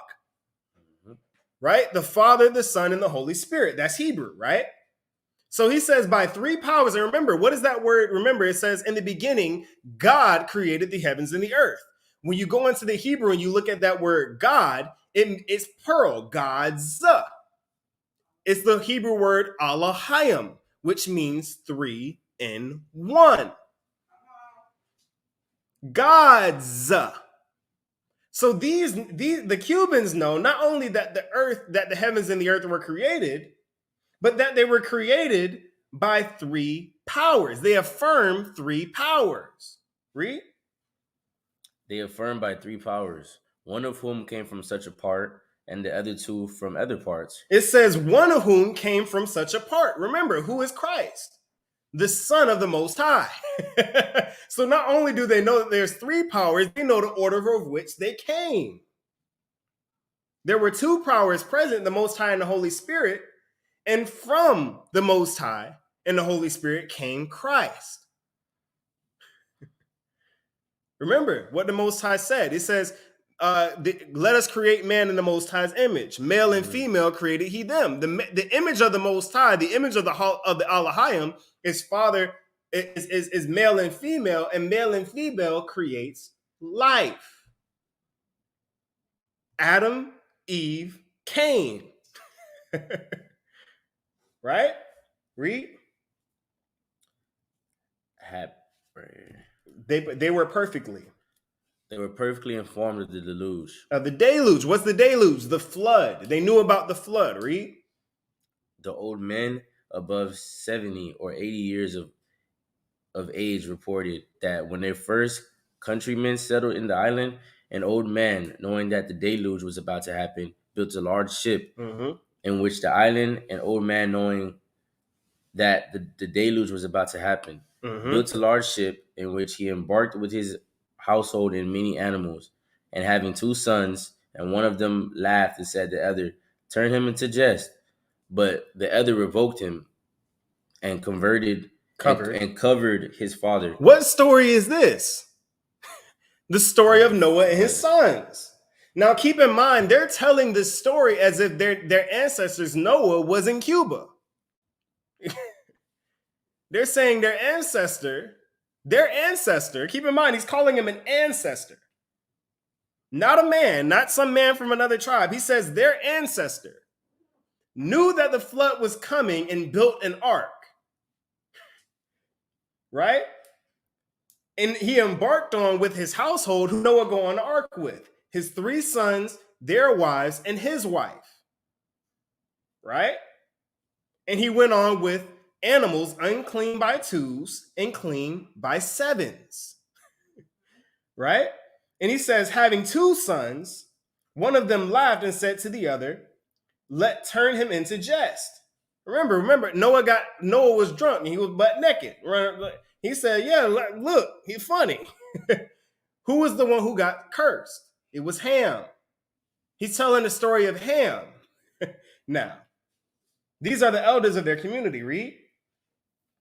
Turn him into jest, but the other revoked him and covered his father, who, having slept off the effects of the wine, and knowing the impotence of his son, cursed him and pronounced the blessing on the other. Who was cursed? Ham. So they're telling the same story. Read. Blessing on the other, and from the former, the Indians of these countries were descended. So they themselves trace their line back to Shem. Now I want to make this clear for those who are watching, because a lot of people have the misconception that Hebrew was the only language spoken. You have to understand, yes, Hebrew was the only language spoken at one point. Hebrew was the language spoken by Ham, Shem, and Japheth, right? But the problem with this logic is that a lot of people say, well, just because you speak Hebrew, it doesn't make you an Israelite. Hamites speak Hebrew. That's pre-chat. That right there is Tower of Babel. Remember, the Tower of Babel, the tongues were split. The Hebrew didn't make a return. The Hebrew didn't make the Hebrew didn't make a return until Eber, hence why the language was called Hebrew. So no, Canaanites were not speaking Hebrew. Canaanites do not speak Hebrew. Hebrews speak Hebrew. Now, granted, under that umbrella, there are other nations. For example, the Arabs. When you look at their script, when you look at their text is just Hebrew upside down, right?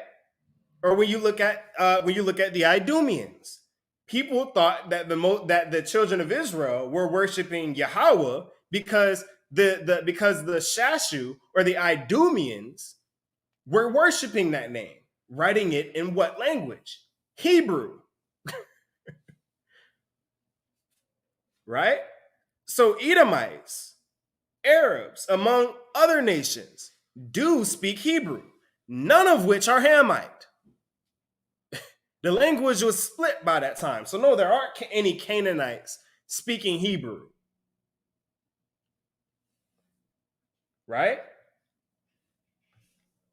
So these people said the son that received the blessing from Noah after covering his nakedness, right? The one that was cursed was Ham, but the one that received the blessing was Shem, right?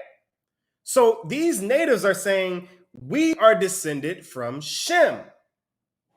So for those who believe that the Tainos were descended from the Canaanites, already incorrect, because guess what? They're speaking the Hebrew, they have the Israelite rights, and they themselves know that they aren't from the Canaanites. Not much more, the people of the mainland affirm that they are indeed Israelites from the tribes of Joseph. Let's get Lost Tribes and Promised Lands by Ronald Sanders. Page 92. Go ahead and read the source. Retake the source. Lost Tribes and Promised Lands by Ronald Sanders, page 92. We do not know much concerning Columbus's crew. About 90 men aboarded 3 ships, but at least one of them was an Israelite, whose presence as such was not accidental. It was not what? Not accidental. It wasn't a coincidence. He had an Israelite on his boat on purpose. Why? Read. This was Luz de Torres, a convert of possibility only that year, who had once held a position that the governor of Murcia. He was said to have known Hebrew, Aramaic, and some Arabic, and had been brought about by Columbus, specifically as an interpreter. So he was brought on this journey, on this conquest, for one reason and one reason only: to translate. Now, why would he bring a Hebrew, Aramaic, and Arabic translator to the New World?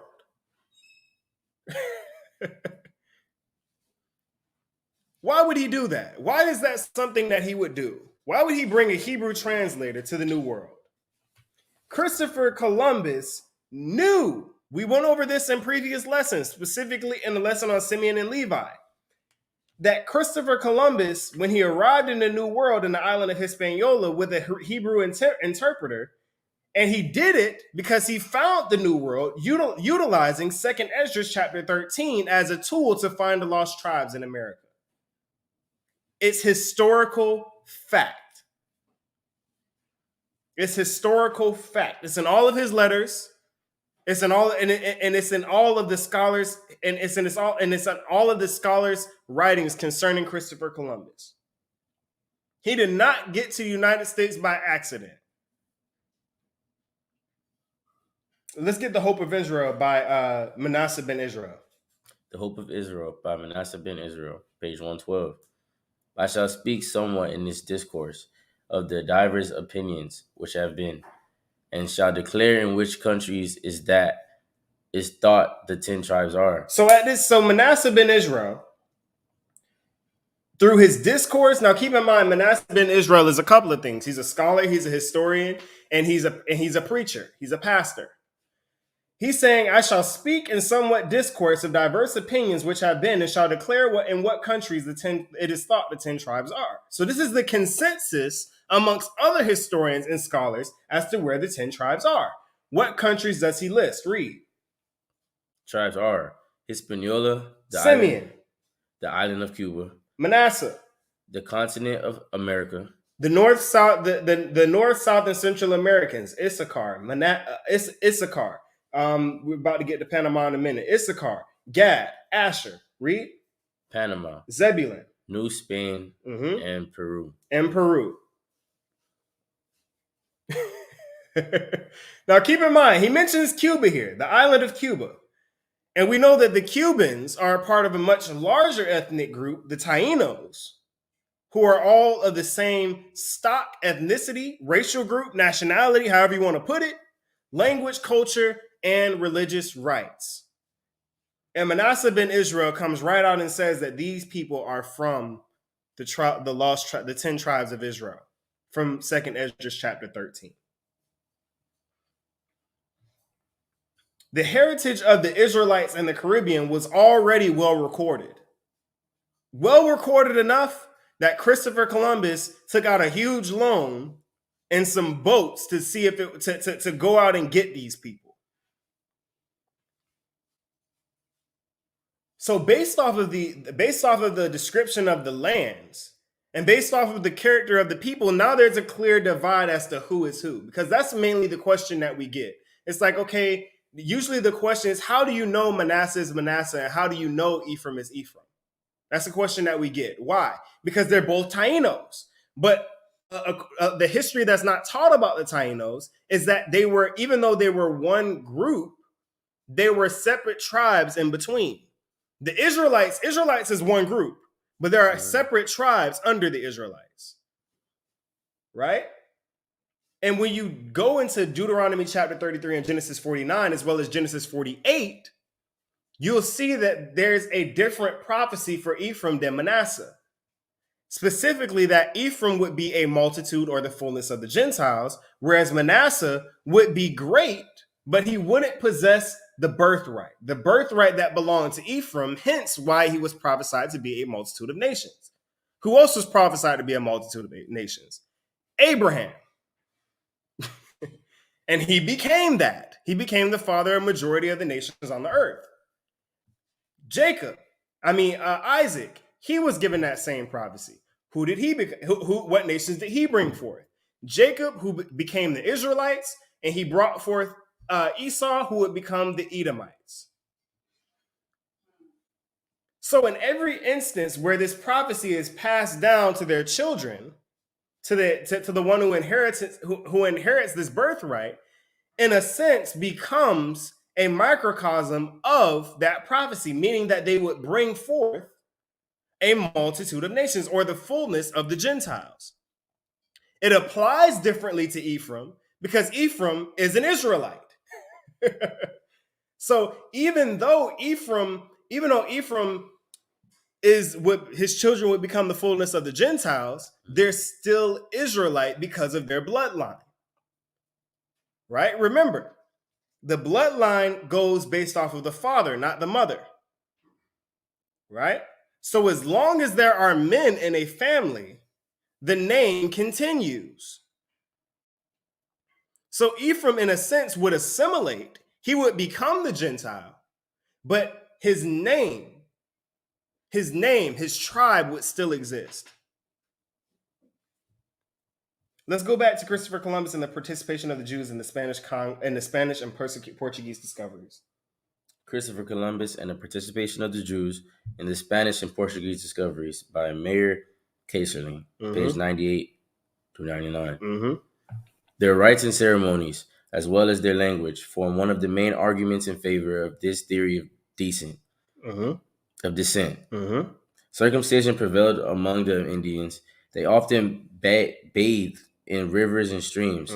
They refrained from touching the head and from tasting... From touching what? From touching the dead and from tasting blood. Now, keep in mind, for a lot of people, this sounds like, well, that's stuff that everybody does. That's because we live in the world today. In the world today, it's common to be circumcised.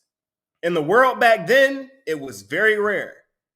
There's a reason why Abraham was circumcised and the rest of the world was not. Right?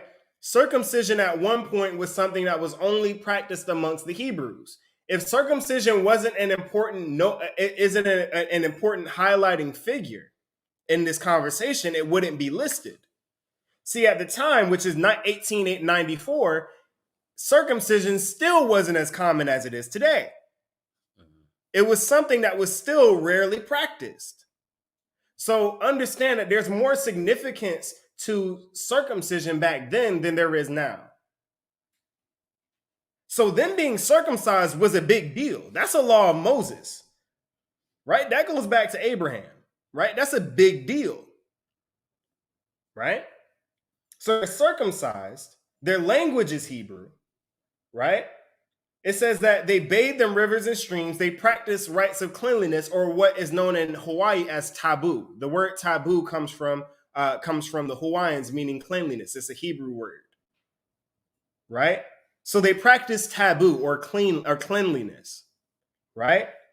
It says that they refrained from touching the dead. Remember, in Hebrew communities, there was one family that dealt with dead people. There was one family that dealt with dead people because when you touch a dead person, you're unclean, right? And it says, and from tasting blood. Now, that's something that a lot of people disagree on in this time. How many of y'all know people who do the medium rare situation where they want some blood in that thing? And apparently it's the proper way to eat meat. It's not the Israelite way to eat meat. You cook the blood out of meat. You don't eat blood. That's where the spirit of a creature or an animal is. It's in the blood. You don't eat that. Right? That was something that was specific to the Israelite people. Something that's very, very signifying of an Israelite person. We were some of the only people on earth that practiced this. Right? Brothers and sisters in America, black brothers and sisters in America get picked on for it. It's like you eat your meat medium well and well done. That's not the right way to eat it. It's overcooked, right? No, and when brothers and sisters try, they get some money and they try it. It's like I'm still trying to get to the medium rare that y'all was doing. I can't quite. I was watching an interview the other day with two brothers, both of them retired football players, and he was like, "How do you eat your steak?" And he didn't want to say it because he didn't want to get embarrassed. He was like, "You eat it well done." Like we all know, I'm still trying to work my way back from it too. We just don't do that. It's not natural. It don't taste natural. Don't look natural. You want your food to be cooked. That's how Israelites made their food. We weren't eating blood. We weren't sopping the meat up in the red juices, okay? We weren't doing that. Go ahead, read. I'm tasting blood. They had definite fast days. They had definite fast days. Israelites had definite fast days. Fasting and prayer. We know what fasting is. Read. Marriage with sisters-in-law was permitted if they were childless widows. Now that's important and it's very specific because that is an Israelite law, right? If you have a brother and he gets married and he doesn't father a child with that woman before he dies. Why? Because men went off to the military. Remember, when you married, you had a year to have a child. You had a year to have a child before you were sent off to the military, sent off to go to war. If you didn't have a child before then and you died in battle, your brother would then marry the sister-in-law to bring forth a child in his brother's name, in his brother's stead, so that his brother's lineage can continue. That was law, right? Very specific. It's also only known to be done amongst Israelites. Only known to be done amongst Israelites. Read. Childless widows. Wives were discarded for new helpmates. What's a helpmate? That's biblical. That's the term helpmeet is biblical. That's what woman was created to be. Remember, scriptures say that that Eve was created for Adam to be a helpmeet to him, right? A partnership, right? So they practiced divorce as well. Read. Helpmates. They also sacrificed first fruits on high mountains and under shady trees. Mm-hmm. They had templates and carried a holy ark before them in time of war. If that's not Israelite, I don't know what is. Only Israelite, once again, something that only Israelites did. Israelites had the Ark of the Covenant, and they would bring it with them into battle. The Ark of the Covenant would precede them before they went into battle. Why? So that the presence of the Most High would be there to fight their battles. That's how Israelites went into battle and didn't lose one man. Israelites would go into battles greatly outnumbered, but would leave not losing a man. Sound familiar? Ever heard of the Battle of 300 in Greece? The movie 300?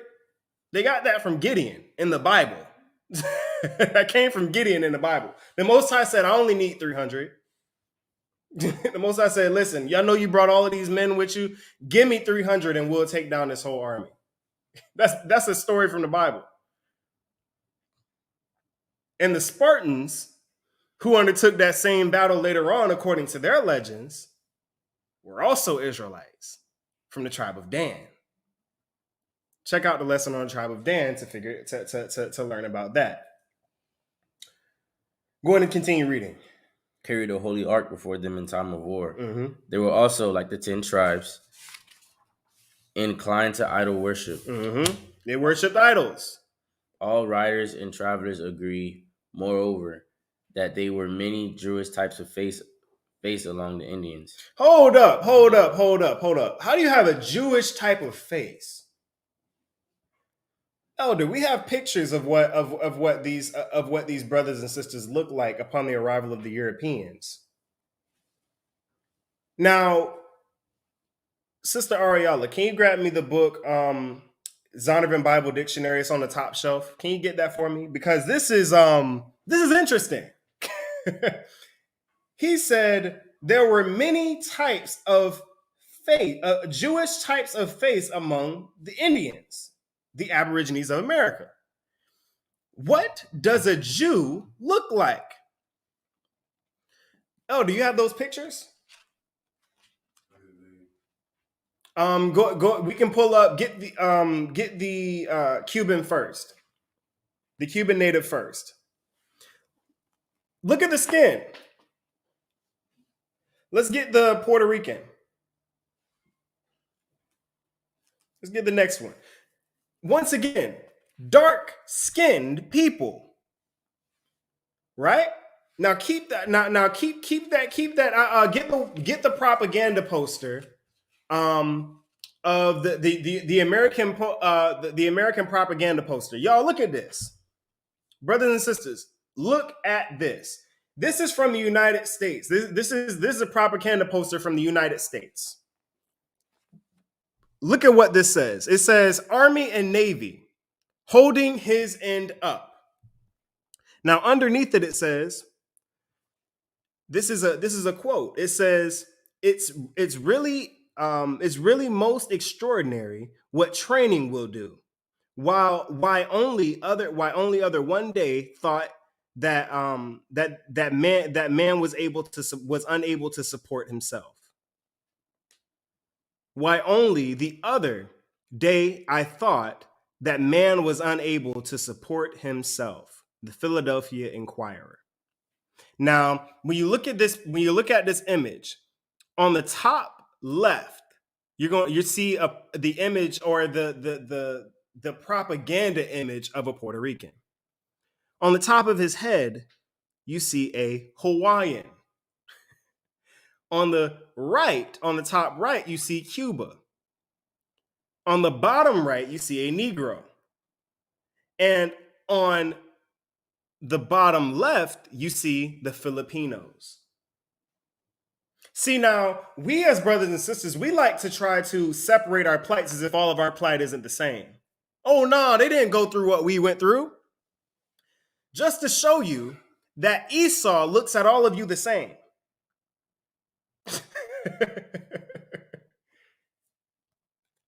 All of you the same. He says that man is unable to support themselves. These people are nothing but entertainment, is what that was. What do you do? What do you go to a circus to do? You go to a circus to be entertained. They depicted these people as animals for entertainment. Holding his end up. He said, isn't it interesting how people can be trained?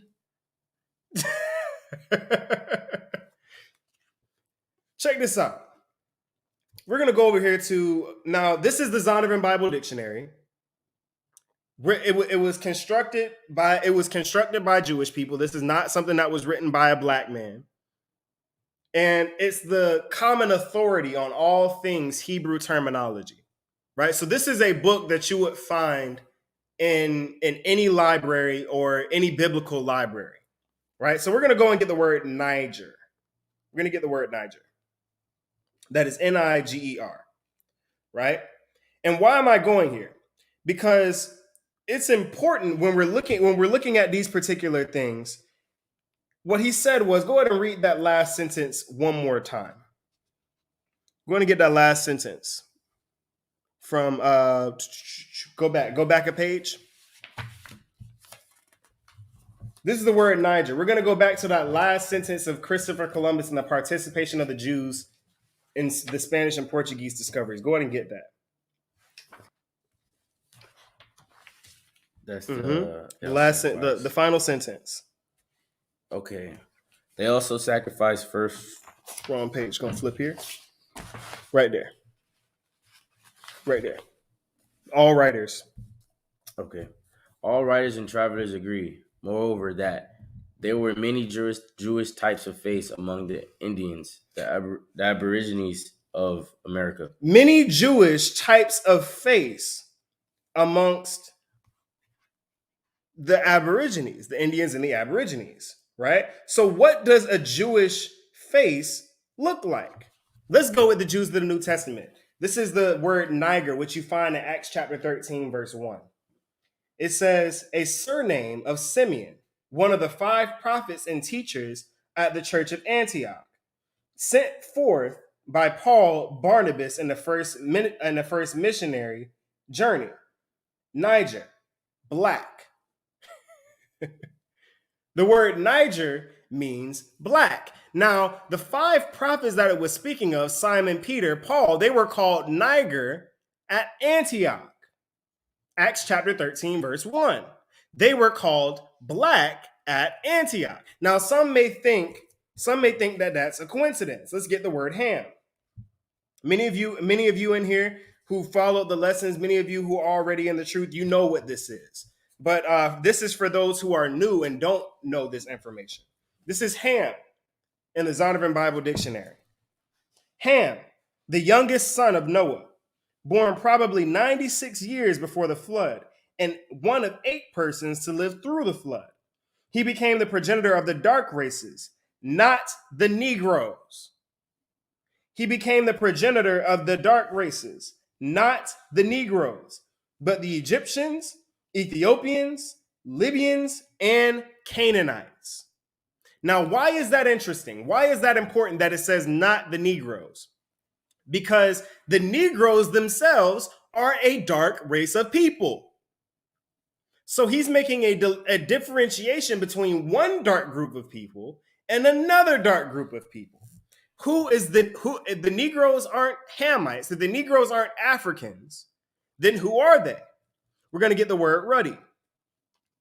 Because we're going to find that in the scriptures, there's another group of people that are dark, that have a dark skin. Right? We went to the word ruddy in the Zondervan Bible Dictionary. Ruddy, a word used to refer to a red or fair complexion, in contrast to the dark skin of the Hebrews. References: 1 Samuel chapter 16, verse 12, 1 Samuel chapter 17, verse 42, and Song of Solomon chapter 5, verse 10. The Hebrews were dark-skinned people. The Hebrews were Niger, black. Acts chapter 13, verse 1. Ariella, the water. So when it says there are many Jewish types of face among the Indians, we know what the Native Americans look like. We know what the Aborigines of America look like. But the reason why they were able to call them Jewish types of face is because they know, according to the scriptures, what the Hebrews looked like. That's not me, that's the Bible. That's your Jewish Zondervan Bible Dictionary, not me. I didn't write it. Let's get the American Holocaust, the Conquest of the New World by David Standard again, page 69. The American Holocaust, the Conquest of the New World by David Standard, page 69. Following the admiral's orders, reconnaissance patties were sent out across the island and to Cuba, Jamaica, and other nearby lands. The Spanish plagues raced on ahead. Still, the natives, as Columbus had observed during the first voyage, continued to be kind and generous to their guests, and so innocent in the use of dangerous weapons. And when Columbus showed them words, he said. Showed them what? Showed them swords, he said. They grasped them by the blade and cut themselves through ignorance. So these people were not, remember what the image of these people was painted as in the media at that time. What they're painted as in school at that time. They were painted out as what? Savages. They were murderers, right? Columbus was getting shot at when he came to shore. Right? That's the story that we're told. It says that the people of Cuba, Jamaica, and other nearby islands, the Spanish plagues raced on ahead. These people were getting sick and destroyed by the chemical warfare. That's what that is. That's what it was. They were giving these people blankets with diseases in them on purpose. It was biological warfare. Even while performing biological warfare on these people, the natives still were kind and generous to their guests, according to Columbus. And they were so innocent to dangerous weapons that when Columbus showed them swords, they grasped them by the sharp end and cut themselves. They had no idea what it was. Let's get the Diary of Christopher Columbus's first voyage. The word is Dario, but I say diary because it's the same. The Diary of Christopher Columbus's first voyage to America. This is from 1492. Go ahead and read it. They traded with us and gave us everything they had. With goodwill, they took great delight in pleasing us. They are very gentle and without knowledge of what is evil, nor do they murder or steal. Your Highness may believe that in all the world there can be no better people. They love the neighbors as themselves, and they have the sweetest talk in the world, and are gentle and always laughing. These are the people that he described. So what? This is from Christopher Columbus's own diary. So why did he tell Ferdinand and Isabella that they were savages? Why would he do that? knowing good and well that these people weren't savages. It says they took great delight in pleasing us. They were very gentle and without knowledge of evil, of what is evil. And they, nor do they murder or steal. These were people who are keeping the laws of Moses. Thou shalt not kill. Thou shalt not steal. Thou shalt love your neighbor as yourself. That's not love your neighbor as yourself is Christ. But keep in mind, the first 5 commandments, the first 5 of the 10 commandments is how you deal with the Most High. The second 5 is how you deal with your brothers and sisters. They were keeping both. The natives of the Caribbean, excluding the Haitian natives, all kept the same rights and traditions consistently from island to island. And when I say the natives, I'm talking about the Taino. Let's get the Aborigines of Puerto Rico and the neighboring islands by Walter Folks. The Aborigines of Puerto Rico and neighboring islands by Walter Folks. Page 25. The accounts of the Indians of Haiti are more complete than those of the Puerto Rican islands, Puerto Rican Indians. For the early writers generally made their homes on that island, and naturally were more familiar with its natives than with those of the islands on the other side. It has been customary to find out imperfect knowledge of the Puerto Ricans by regarding them as identical with the Haitians, especially since Oviedo himself has stated that the culture of the two peoples was practically the same. Now, we went over the Tainos of Hispaniola. We went over the modern day Dominicans, and we found that not only the way that they dressed, to the way that they spoke, to all of their laws was exactly like the Hebrews. So what's pointed out here by Walter Folks, a historian from 1907, is that the Puerto Ricans are identical as far as culture, language, and rights to the Haitians. There's no difference. There's no difference.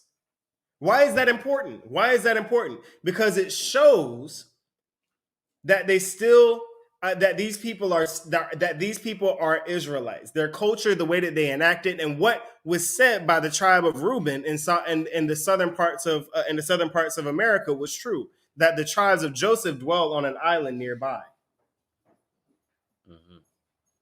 Right? We're going to take a quick break, and we're going to come back and close out this lesson. Did these people endure the curses of Deuteronomy 28? We found that they had a large population. We found that their land matches the description in Deuteronomy chapter 33. We found that they have all the religious rights practices of the Israelites. Now, did these people, this large population, suffer a great decrease by the conquest of the Europeans? Did their population go from innumerable to very few? Did they suffer the curses of Deuteronomy 28? That's what we'll be finding out next. Give us a couple of minutes and we'll be right back. Hey, the brother told me the other day, he said, hey, if y'all play this at a high holy day, you guaranteed to make the people dance like Dave. Okay. I said, oh yeah. Hey, the right side make you lean and rock. I make your knees bend. I make you move non-stop. I got the beat hard like a crooked old copper. When the beat drop out, you gon' say the thing hot. Look, I'm dancing with no shame. Dancing with no shame. See, I'm moving something like Dave did. Got broke free from them chains. See, I'm a new man. I made real change, but they calling me insane. I got me the true man. I got a new name and I'm far away from them flames. And now I'm dancing like I'm spinning on the lowly and Poland. Got these other nations watching like he really got the Holy Ghost. Your shine came and schooled me. Now you really see the new me. I'm just dancing like I'm David. That's just how we do it. Judah. Hey, dance like Dave. Like Yeshaya's here. We gon' make it dance like Dave. Dancing everywhere. Dance like Dave. Like Yeshaya's here. We gon' make it dance like Dave. Dance, dance, dance like Dave. Yeshaya's here. We gon' make it dance like Dave. Dance, dance, dance like Dave. Like Yeshaya's here. We gon' make it dance like Dave. Dance. Where my sisters at and keep it all modest though. Head wrap, head scarf, that's how it go. Virtuous women in the making, no mistaken. We are now tuned in to this proper tutorial. Where are the sisters that hold their husbands down? Where are the sisters being obedient to receive this crown? We back to the business, back to our natural use, back to our beginning. Restoring what evil, lesson well worth it. We moving about like we worth it, we deserve it. We forever brewing, not complicated like a Rubik's Cube. Do it's not like the hottest do. Teach Jezebel's a thing or two. Now we can dance like Sarah. Wave your hands like Edison. Step and fade like Hannah. We can step and fade like Hannah. Hey, dance like Dave. Like a Shire's here. We gon' make it dance like Dave. Dancing everywhere. Dance like Dave. Like a Shire's here. We gon' make it dance like Dave. Dance, dance, dance like Dave. Like a Shire's here. We gon' make it dance like Dave. Dance, dance, dance like Dave. Like a Shire's here. We gon' make it dance like Dave. Numbers 15 and 38. That's me though, getting my swag on. I'm bouncing, screaming the credo. Boy, this ain't no twerk song, more like a anthem. Sisters are looking beautiful, brothers are looking handsome. David did a dance off. He was Hebrew. All of the other nations respected and kept their hands off. We dancing. We used to do that. We been leaning and rocking for years. I thought you knew that. We don't need a shot of Patron to get us moving. All we need is the word and the Christ, and we'll be grooving. I'ma need ankle support, cause I'ma be dancing like David for so long it might just bring it sore. Hey, dance like Dave. Like a Shire's here. We gon' make it dance like Dave. Dancing everywhere. Dance like Dave. Like a Shire's here. We gon' make it dance like Dave. Dance, dance, dance like Dave. Like a Shire's here. We gon' make it dance like Dave. Dance, dance, dance like Dave. Like a Shire's here. We gon' make it dance like Dave. Dance. Okay, now on this part of the song, I want y'all to turn up, turn up. We about to praise the Most High, because he's the one that brought you out of these chains. He's the one that gave you this truth. Dance, dance, dance, dance, dance, dance, dance, dance like Dave. Dance, dance, dance, dance, dance. We gon' make it dance like Dave. Dance. Karatza, Akkad, Yapad Q, Rashad Judah. Yeah, dance like Dave. We just made you dance like David. Hey. All right, y'all. We are back. Had to take a quick break real quick.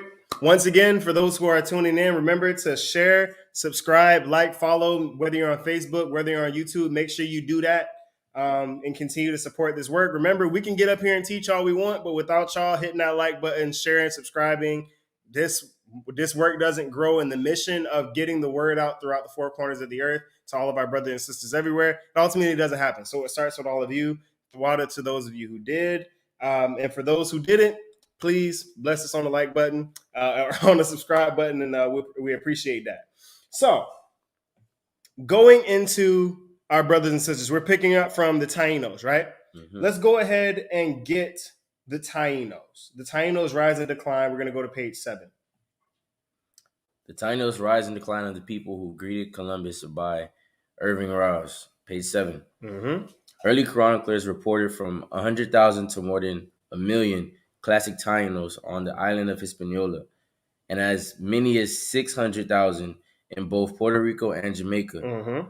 Modern scholars doubt their higher figures. For example, Karen Anderson, Cordova, estimates a maximum of 500,000 for Hispaniola. Mm-hmm.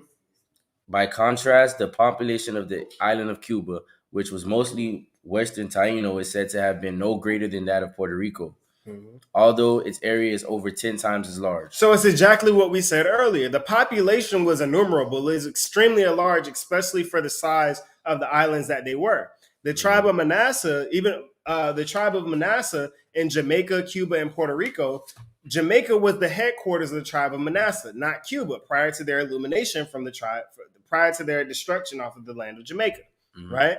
So the largest population of Manasseh in the Caribbean was in Jamaica, and the smaller population was in Cuba.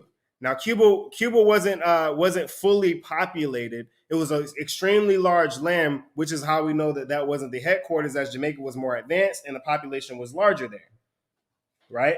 We're going to go ahead and let's get the critical review or the annals of literature.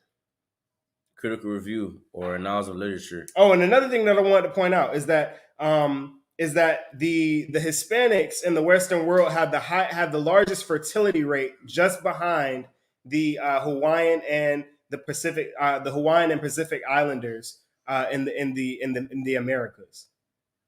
So Hispanics have the highest fertility. That means that they're having the most babies. Their families are growing the fastest outside of Polynesians who have like they have a lot of kids. Like you usually when you meet a Polynesian, it's very rare that they have less than 5 siblings, and that's speaking from experience. So go ahead and let's get Critical Review or Annals of Literature, Volume 57, page 142. Go ahead and read that. Page 142. Double time. The Critical Review or Annals of Literature, Volume 142. Mm-hmm. The poor Indians were now forced to dive for pearls, to wash gold sand, and to work gold and silver mines for their new masters. Mm-hmm. They were often carried far from their native homes, and in short, they were so miserably fed and used that in a short time these countries were entirely depopulated. So remember, what was the prophecy in Deuteronomy 28 concerning the children of Israel? They would go on slave ships. Number one, they would be subject to their masters, from a people who came from a land far off, right? As swiftly as the eagle flieth, right? And they would be forced they would be forced to work plantations. They would be forced to mine, but they would not receive the wealth or riches of the lands that they originally possessed. This is exactly what we see here with the Indians of the West Indies, right? They were forced to dive for pearls, wash gold sand, work gold and silver mines for their new masters. It says that they were carried off far from their native homes, and they were so miserably fed and used at these times that the countries were entirely depopulated. What was prophesied about the tribes of Joseph? That they would be extremely populous. They're a fruitful bow that would run over the wall, but the archers sorely grieved him and shot at him, right? They killed off this population, right? So they went from an innumerable population, as Columbus said, to nearly entirely depopulated. Keep in mind, this is the Critical Review or the Annals of Literature. This is where historians get their history from. Read. In order to supply that loss. In order to supply that loss. The Spaniards carried off the other Indians who were not yet subdued by stratagem or force, especially from the Lucian Islands. So they said from the Bahamas. The Bahamas was one of the first islands of the Caribbean to be completely depopulated. There remains no more natives to that land. The Tainos that were originally in the Bahamas are gone. They were taken from the losses that happened in Cuba from the plantations in Cuba and from the plantations in Jamaica, they would take natives from the Bahamas to supply the losses in Cuba and in Puerto Rico. So the Bahamas were the Bahamas was the first island to be completely and totally depopulated. Read. The islands. The Spanish court at last prohibited these violences, but the Spaniards soon found means for evading the orders of their court. So remember, King Ferdinand and Queen Isabella revoked slavery at one point. But it says here that the Spaniards soon found means for evading the orders of the courts, getting around it. How did they do it? Read. They decried the Indians in Europe as the most sanguinary race of savages. but no, Christopher Columbus's records says that these were the most peaceful people. They knew not evil. But when King Ferdinand and Queen Isabella said, "Nah, y'all need to stop enslaving these people if they're so civilized," the Spanish went and changed their story. Oh no, they was biting people's heads off and eating necks and doing rituals on turkey wings and stuff like that. They just completely changed their tune. Oh, they was butt naked and they have no government or language. They don't even write. Read. Sanguinary race of savages on which Ferdinand repelled his former orders and bade them carry off these cannibals by force from their native places and to treat and sell them as slaves. So, no, but black people were the only ones taken and sold as slaves on ships. Elder, we have a bill of sale from Puerto Rico. Exactly like the ones that we had, the bills of sales that were created for Negroes in America. Look at your screen. This is a bill of sale for the Puerto Rican people. A person A person being sold. 100 pesos. Nah, but black people were the only ones sold as slaves. We're the only ones treated and sold as slaves. We were the only ones taken by force from our native lands. On larger scale, maybe. On larger scale, possibly. But we weren't the only ones. Read. Places and they treat and sell them as slaves. With a great deal of pain and dangers, and Spaniards now carried away the numbers of laborers wanted for their exigencies. But soon found them too weak to support long and hard labors. So they would eventually find that they were too weak to sustain the type of labors that they needed. Why? Because they weren't being fed. They were malnourished. So this is when the next part of the story happens. The Negro slaves from Africa begin to be imported into these islands, repopulated with the house of Judah.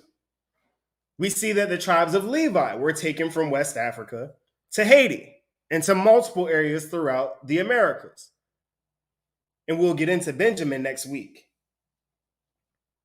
Let's get the 10 tribes historically identified with the Aborigines of the Western Hemisphere. Go ahead and just start reading it. Page 233. Page 233. He devoted several days in the beautiful and fertile province of Ornofe to repose of the recreation of his men, where he received new testimonials of his distinguished kindness, which had already procured from the inhabitants of Cuba the character of most gentle of the race. The character of what? The most gentle of the race. Of what? The most gentle. Of what? The most gentle. They were the most gentle. But nah, they're savages. The second they didn't get what they wanted, they said, "Oh no, never mind. They're not hospitable anymore. They're not gentle. They're savages. They eat brains like a zombie." Sound familiar? Didn't they do the same thing to our people in Africa? Said they was butt naked swinging from vines and started selling each other to the Europeans for alcohol. Wow. They said, yeah, they had one taste of the booze and they just turned against each other. Even though history says otherwise. Go ahead and read. The most gentle race. The most gentle race. While it's there, he erected a cross, the symbol of possession, and celebrated a solemn mass. The symbol of what? The symbol of possession. The symbol of what? The symbol of possession. The symbol of possession. It's a brand. The cross was not a symbol. What was not a symbol of Christ? It was a symbol of possession. See, brothers and sisters talk about, oh yeah, you shouldn't wear earrings because earrings symbolize slavery, but you got a cross around your neck.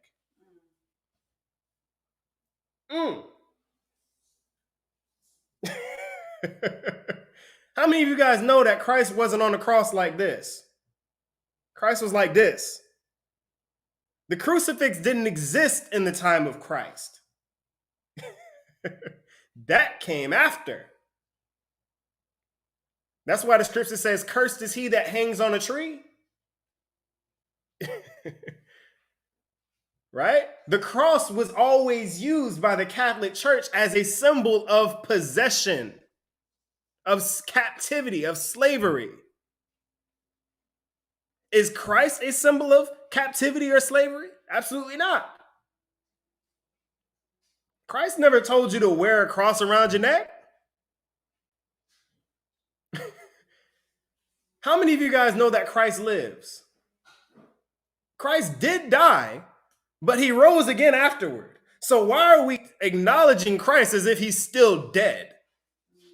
Why do we have Christ in churches as a dead man? Why do we have him on a cross as a dead man when Christ rose again? Doesn't that defeat the purpose? Why you want to kill Christ again? There is no more. There's only one crucifixion. There's only one death.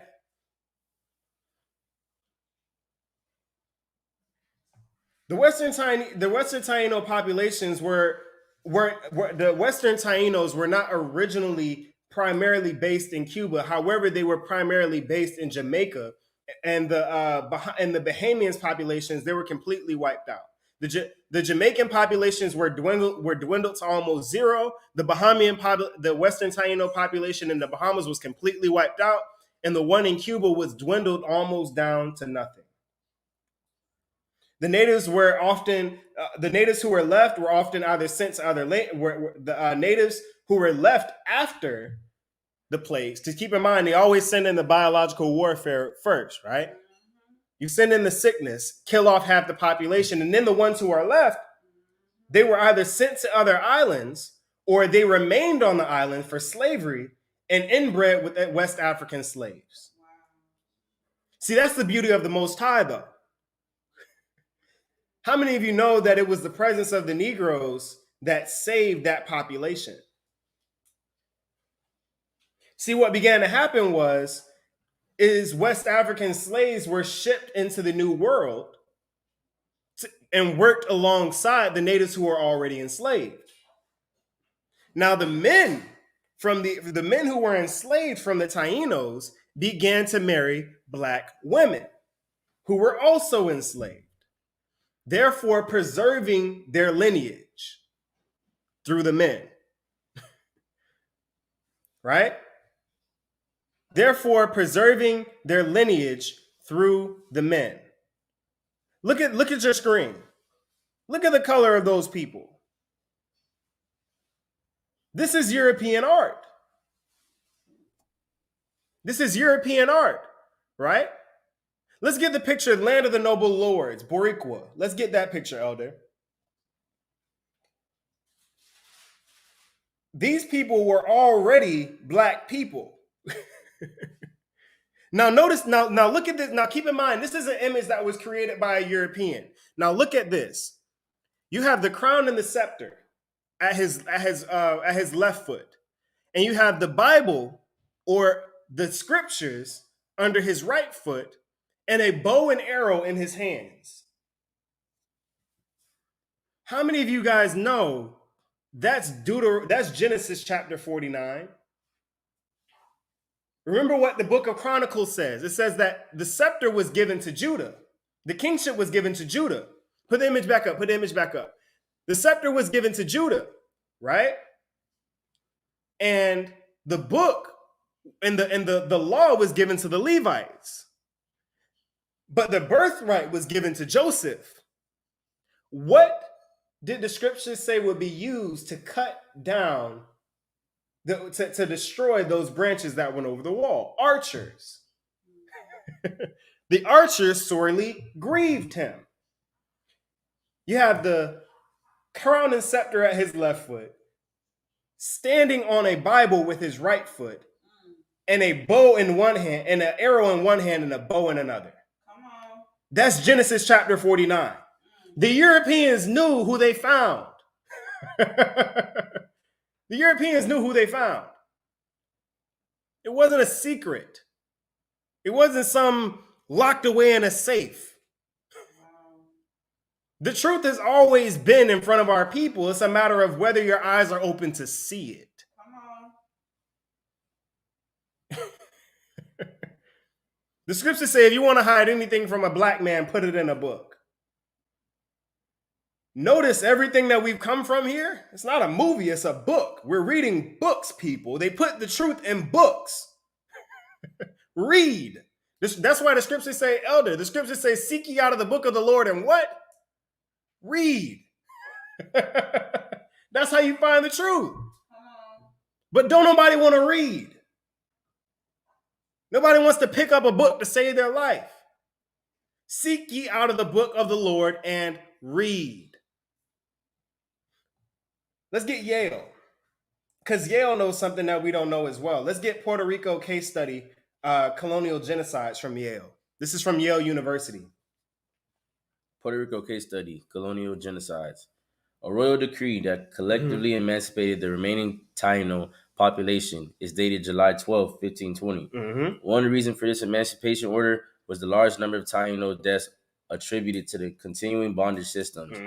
Ironically, by 1520, the Taino presence has also vanished. Governor Manuel Delano, census in 1530, reported the existence of only 1,148 Taino remaining in Puerto Rico. However, oppressive conditions for the surviving Taino continued.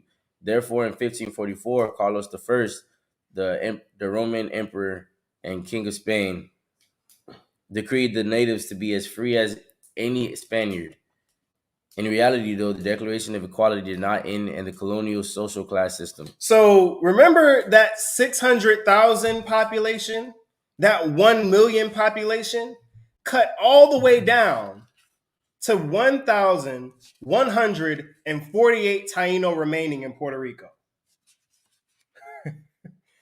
If that's not a fulfillment of prophecy, I don't know what is. Of the prophecy concerning Joseph, I don't know what is.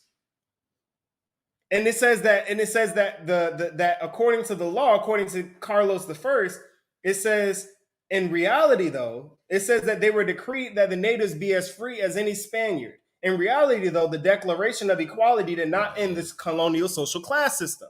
What does that mean, Elder? We have a picture. We have a image of Puerto Rican segregation, because a lot of people don't know that this existed. Go ahead and put that up on the screen real quick, Elder Thawada. It says this sign behind them says no N-words, Mexican, Puerto Rican, or dogs allowed. Notice how they just snuck dogs in there with 3 ethnicities of people. Oh, we're on the same level as dogs. Oh, nah, y'all thought we was the only ones being segregated. See, we want to separate, like, once again, I said it before, we want to separate our plights as if they're 3 completely different things. We view it as 3 completely different things. They see it as Israelite is Israelite. The curses apply to all of you, whether you think you're the same or not. All right. Final source before we wrap it up. We're about to wrap it up now. The decline of the Taino. Read that. The decline of the Taino. Velasquez, who had become governor of Cuba, relocating from Barcoa to Santiago de Cuba, was given the task of apportioning both the land and the indigenous Cubans to group throughout the new colony. The scheme was not a success. However, as the Cubans either succumbed to diseases brought from Spain, such as the measles and smallpox, or simply refused to work, preferring to slip away from the mountains, desperate for labor. Remember what we said earlier in the lesson? They were running. The foliage was so thick they would run into the mountains and nobody would go after them to find them. They were escaping into the mountains because they knew nobody could. No, they're like, listen, you ain't going in there. I can go in there and live. You'll go in there and get choked out by something. Right? So the Cubans were fleeing into the mountains. Wait, hold up. Sound familiar? We shall see the cities compassed with armies, flee into the mountains. Oh, y'all thought that only applied to 2 things. Remember, the Romans came and got us in 70 AD. Christ commanded us to do the same thing. The Romans, under a different name. Keep in mind, who is the head of Spain? Rome, the Pope. So the Romans came in to Cuba and took these people into captivity. But what did some of them do? They fled into the mountains. Read. Preferring to slip away into the mountains, desperate for labor to toil the new agricultural settlements, and conquistadors sought slaves from surrounding islands and the continental mainland. So they were not only were they taking natives from other islands, they were taking North American Indians. They were taking Mexicans. They were taking South Americans as well. Oh, but y'all thought that slave ships was only the transatlantic slave trade. Slave ships were always present. Read. Continental mainland.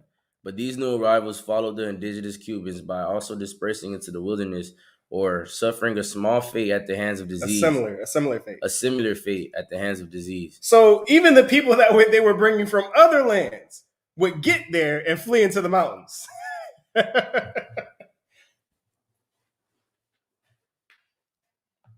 The natives once had a thriving and growing population prior to the arrival of the Spanish and Portuguese conquistadors who hated and ultimately cut their population down to basically nothing. Remember, the population of Puerto Rico after they were finished went from 600,000 to 1 million down to 1,154 people. So we're 500,000 deaths in a short time, right? Raping and destroying the land as they did so. We saw that earlier, how they cut down all the foliage and turned it into plantation land. But thanks to the wisdom and power of the Most High, the patriarchy of these people was ultimately saved through the natives' intermarriage with West African slaves that would arrive in their stead. So it was the West African slaves who sort of preserved the image. The name was going to be preserved no matter what. The name was going to survive no matter what. Right? Many Boricua and Cuban men married African and native women, allowing their people to be one of the fastest populating ethnic groups in the Western world. The same is true as of last year, 2021. One of the fastest growing populations in the Western world. Racism does still persist, according to since the civil rights era against these people. A lot of people don't know about the Zoot Suiters of South Florida, the civil rights activists, the Puerto Ricans, the Zoot Suiters in South America and in Miami. A lot of people don't know about that. A lot of the civil rights that we got here in Florida was through those movements, right?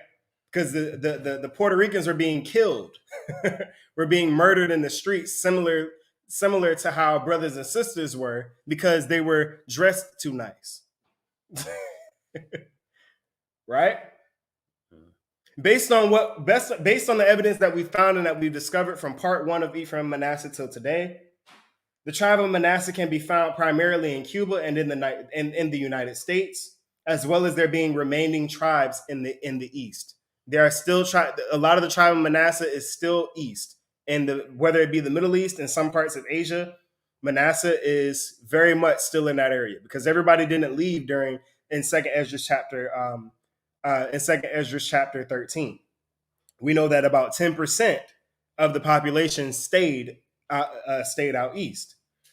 Now, Ephraim can be found in Puerto Rico and in the Lesser Antilles amongst the Taino groups.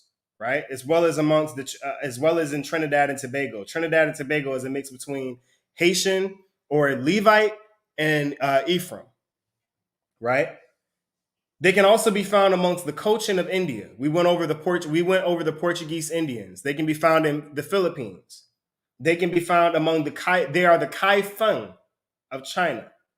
A lot of people don't know that either. The Kai Feng in China are from the tribe of Ephraim. And they have minority amounts in Africa, as well as many tribes in the Middle East. Notable men from the tribe of Manasseh is Gideon and Abimelech, as well as we went over before. Joshua was from the tribe of Ephraim. And notable men from the tribe of Manasseh is Gideon and Abimelech, Salakia.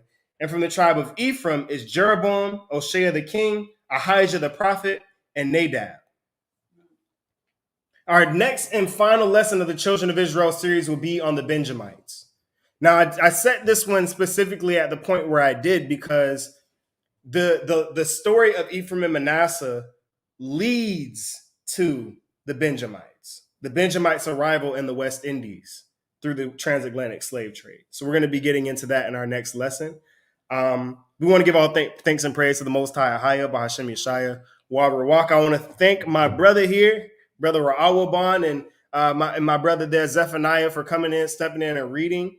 Brother Ashbel was supposed to read today, but unfortunately he's a little under the weather. So y'all keep him in prayer. We're praying for you, brother. Wish you were here today. Hopefully we'll see you very soon. Send your prayers for the elder as well. He's battling some things as well as not COVID, but definitely keep him in your prayers for health and strength. Same goes for, like I said, for all of the brothers and sisters out there. Everybody's dealing with everything in the world that we're living in now. Everybody's dealing with a lot with anything. So we have to remain in prayer and stand on faith. Right? Remember, no matter what's coming out, all of these mandates and all of this stuff that's coming out, understand, promise over circumstance. Don't make decisions based off of your circumstance when there's a promise. The Most High promised you that he wouldn't let you fall to anything, that he wouldn't, the Most High is not going to let you die in your situation. Choose the Most High over your circumstance. Right? I would just want to encourage all of you brothers and sisters to water for all of your prayers. We know that you're praying because we're definitely this work is not an easy work to do, but we've definitely been blessed. So for that, we want to say all thanks and praise to the Most High. Hayah Ba'Shem Yeshaya Warawak. Brothers and sisters, if you have any questions, if we have any questions in the room, we can answer those. Do we have any questions? Any questions or comments? I was going to say, when you were talking about how they ran into the mountains, it's interesting because Vivian, I used to do her hair. She's Puerto Rican, and she was saying that most of like the indigenous people are closer to the mountains, more so than those that have been kind of mixed amongst the other nations. So when you go to Puerto Rico, you don't really find them like in the cities like that. You know, you'll see some, but most of the indigenous people are in the mountains still. That's where they dwell. And that's another thing, is that when you look at all of the tribes of Israel, they dwelt very close to water. They dwelt very close to the coast, because for all of our religious rites and everything like that, we needed flowing water.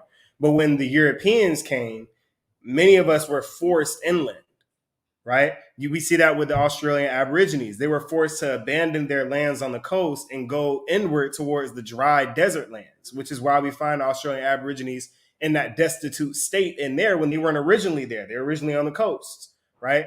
So a lot of the tribes, upon the arrival of the Europeans, were forced inland. Native Americans, the same thing. Majority of the Native Americans lived on the outskirts of North America. Same thing throughout Central and South America. They weren't dwelling inland. Did they go inland? Absolutely. But they dwelt on the outskirts prior to the arrival of the Europeans, which ultimately forced them to the interior parts of whatever land that they were in. And it's the same thing in Africa. It's no different than in Africa. A lot of the same things happen to our brothers and sisters over there, where we were sort of forced inland because of, if you were walking at the wrong time on the beach, somebody will show up, snatch you up, put you on a boat. You know, so you have to be real careful. If you go on a late night walk on the beach. Yeah, I like walks on the beach. You mess around and get snatched up, right? So you know, that's another characteristic of Israel, especially the Levites. They need to be close to running water for their religious rites and their sacrifices and different things like that. But yeah, that's definitely true. I also like the quote you were saying all day today. Your promise is greater than your circumstance. Your promise is greater than your circumstance. Understand that's the promise is consistent. Circumstances change. You could be rich. You could hit the lottery, $600 and some million and be rich tomorrow, right?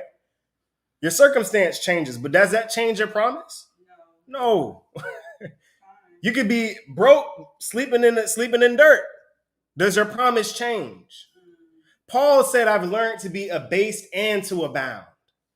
I learned how to be rich and poor. Wherever the Most High needs me is where I'm going to be.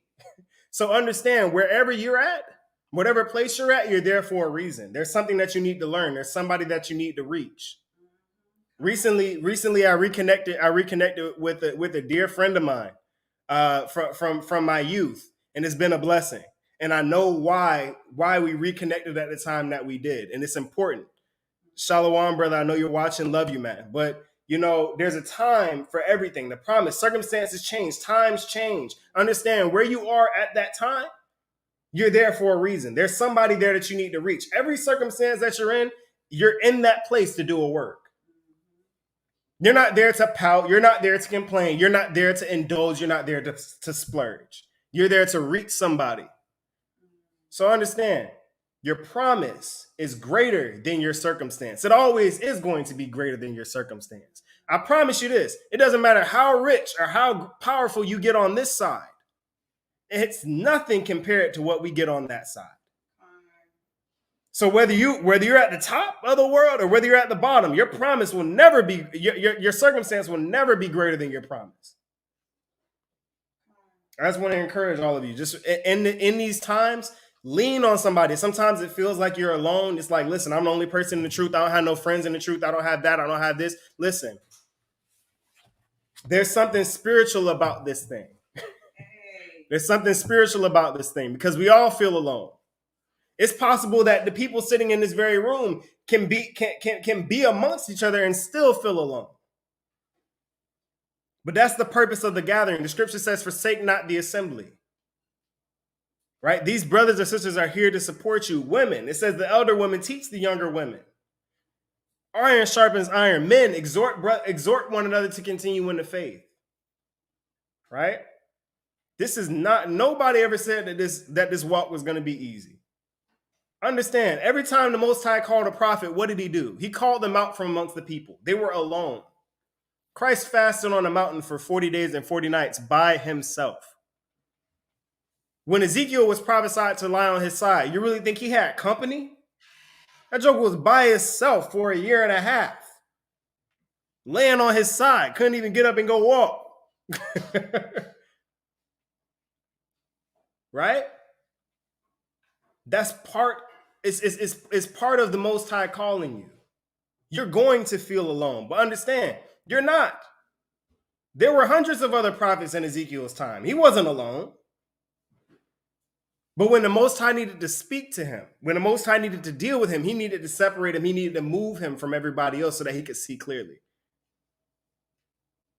Right? And just because your current state, you may feel alone right now. You may be alone right now, but it ain't always going to be that way. Trust me, there's a lot of brothers and sisters across the four corners of the earth in this knowledge doing this ministry. And when we unite, it's going to be a powerful thing. It doesn't last forever. So I want to give all thanks and praise to the Most High, Haya Bahashem Yeshaya. For those who not speak the Hebrew, that is the Father, the Son, and the Holy Spirit. Thank you all for tuning in. Thank you for hitting the like button. Thank you for subscribing and following and everything like that. Remember to stay prayed up. We are in the last days. Be vigilant. Be sober. Be vigilant. And with that, I say I love you. Shalom.